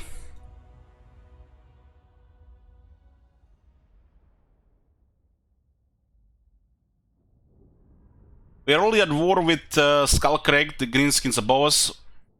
So we can expect all the multiple armies planning to attack. But this position, Charlton Valley and the Southlands Village Mountains, is a very strong position. Easy to defend once you get settlements up. This is the Quick's position, very strong position.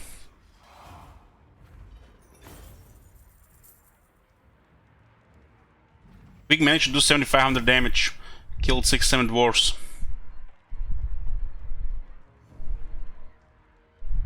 The Ironbreakers are just moving around. Didn't want them to get sniped by the warplane cannons. I think they actually shot once. Yeah, it's exactly what the rune is. Shit Wizard, it's stronger than Macabre. That rune. It just has shorter range, like all the runes. 100 meters multiplier range. Make it fit for the Dowie! Thorek gets 10 anti-infantry, which is a good one to get on a dwarf character. Wasn't that used to be +5? Was it always 10? I must be misremembering. Was 6? Was 10? I think it was different, but yeah. 10 anti-infantry is actually nice on dwarf characters. So we got the objective complete here.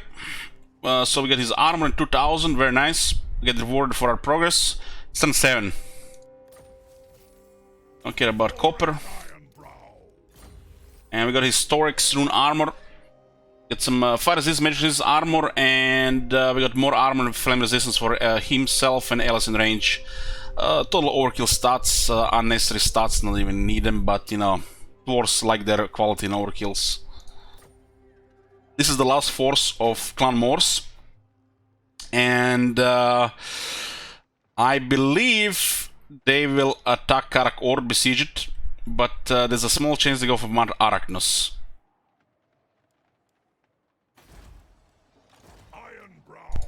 If I just get a load down there, it most likely not gonna be enough. 4 Clan Nuts and Assassin can kill that, so it's pointless to get a lord. If you want something done right,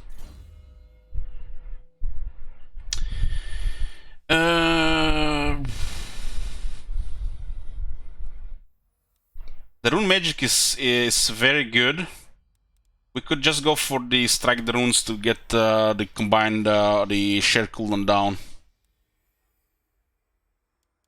Or at this point we could also buff our units with battle skills. I don't think it's necessary to go into the second area here yet. We need to make these units a little bit better. So we got the explosion buffed. We should get tactician next. Get our range units sorted. So the quarter is not out of ammo in our normal battles. And we can hear working further on the runes here. I'm not gonna get this because I'm gonna use scouting a bit. I don't think you can use scouting if you choose to use one of these. And scouting gives us a higher chance to find items. And items, you know, like talismans, which we need. And other items we can also salvage for old gold.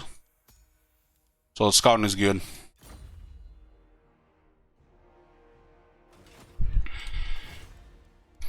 $4,800 now here. Let's get a walls in the capital, and I'm not gonna build anything on Arkness because this is a chance these guys might attack it, but they have no settlements. That means they can retreat. They usually attack the closest target, but sometimes these major factions behave differently on the last force, so we can be 100% here. But usually they'll just besiege the attack the closest thing. So this will be a waste here, just save the gold. We'll upgrade the gold mine. 300 is huge this early. And we also get more chests for trade.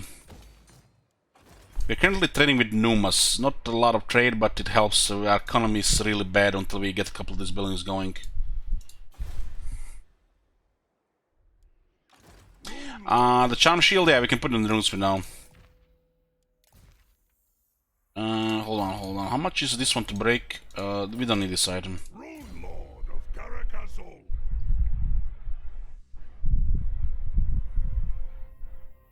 Does have magic attacks though. What should we get for this one? 60. Oh, that's too good. Still doesn't update in real time. We have to open it again. So if you break an item, you get 60. It will not update until you close and open it again. Now we can craft some stuff.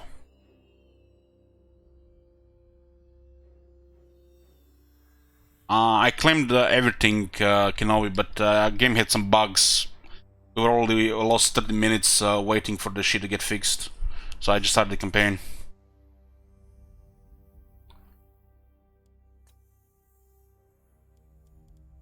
Character runes and banner. I think the banner runes the best option to get this early.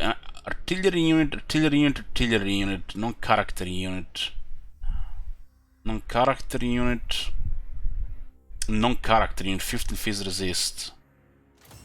Craft one of these runes of century. Do we get 3 immediately for one craft? I get 3 for one craft. You don't have to craft 3 times. Okay. You honor Thungni with your masterful runecraft, my lord. Once completed, be sure to inscribe the new runes into the equipment of your lords and heroes to improve their capabilities. Just one more, boys.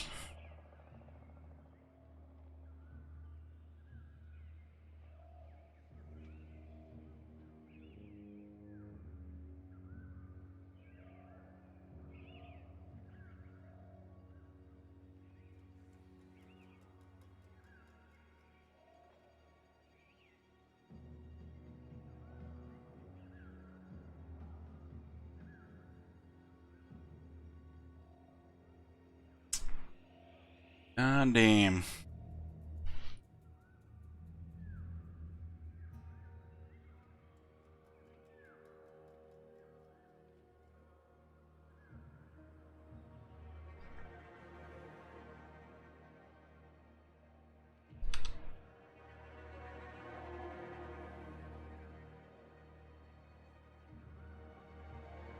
Okay. Rune of Century, Rune of Century, Rune of Century. We get 3 runes of Century. What's up? And which you can equip in the character. Assign non-character unit. 1, 2, 3. So we can put all 3 here.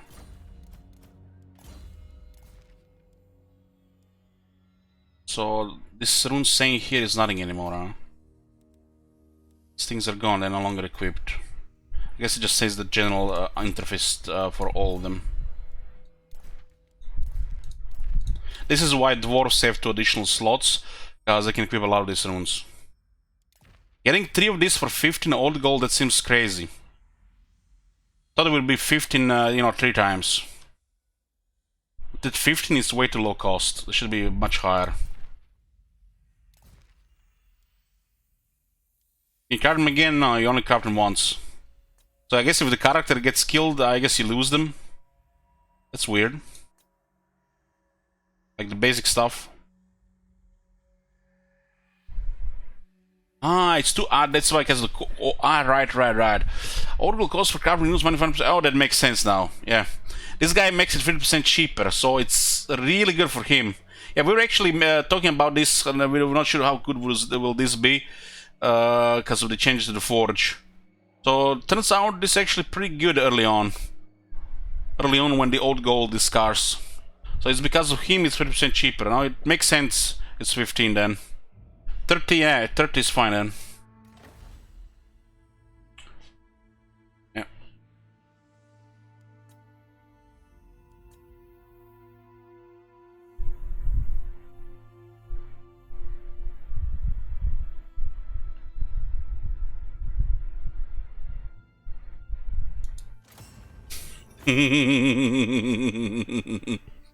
Why did I not do that sooner?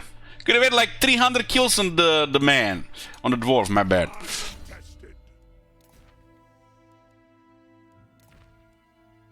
I could have gotten this before I engaged quick, right? I could have gotten this turn before. This is so fucking good. And this is great for a Rune Lord, especially a Reginald Rune Lord.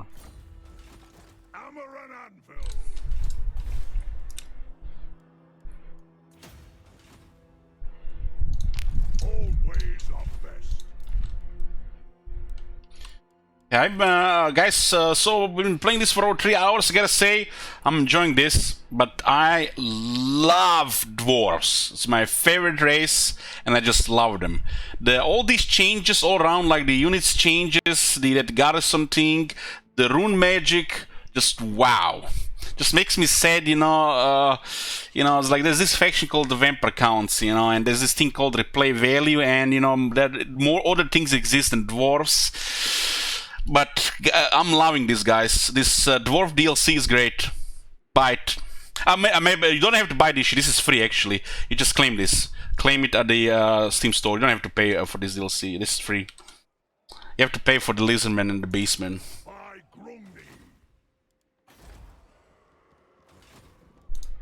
God damn.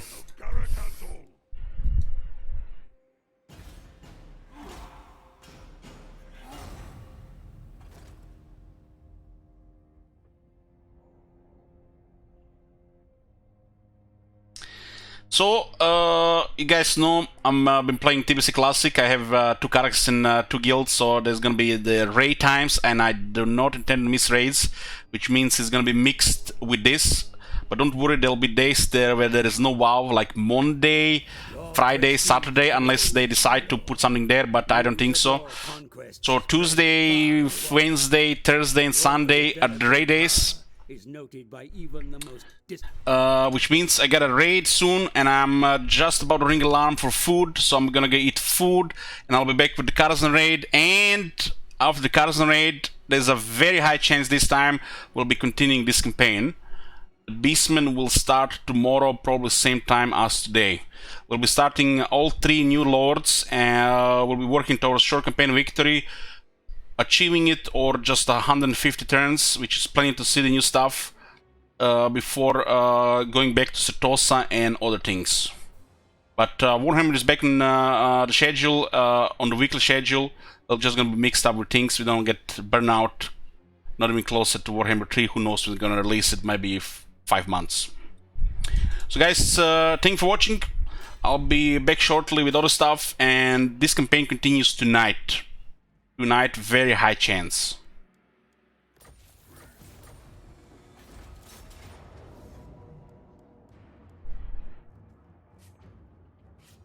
Just save the game here.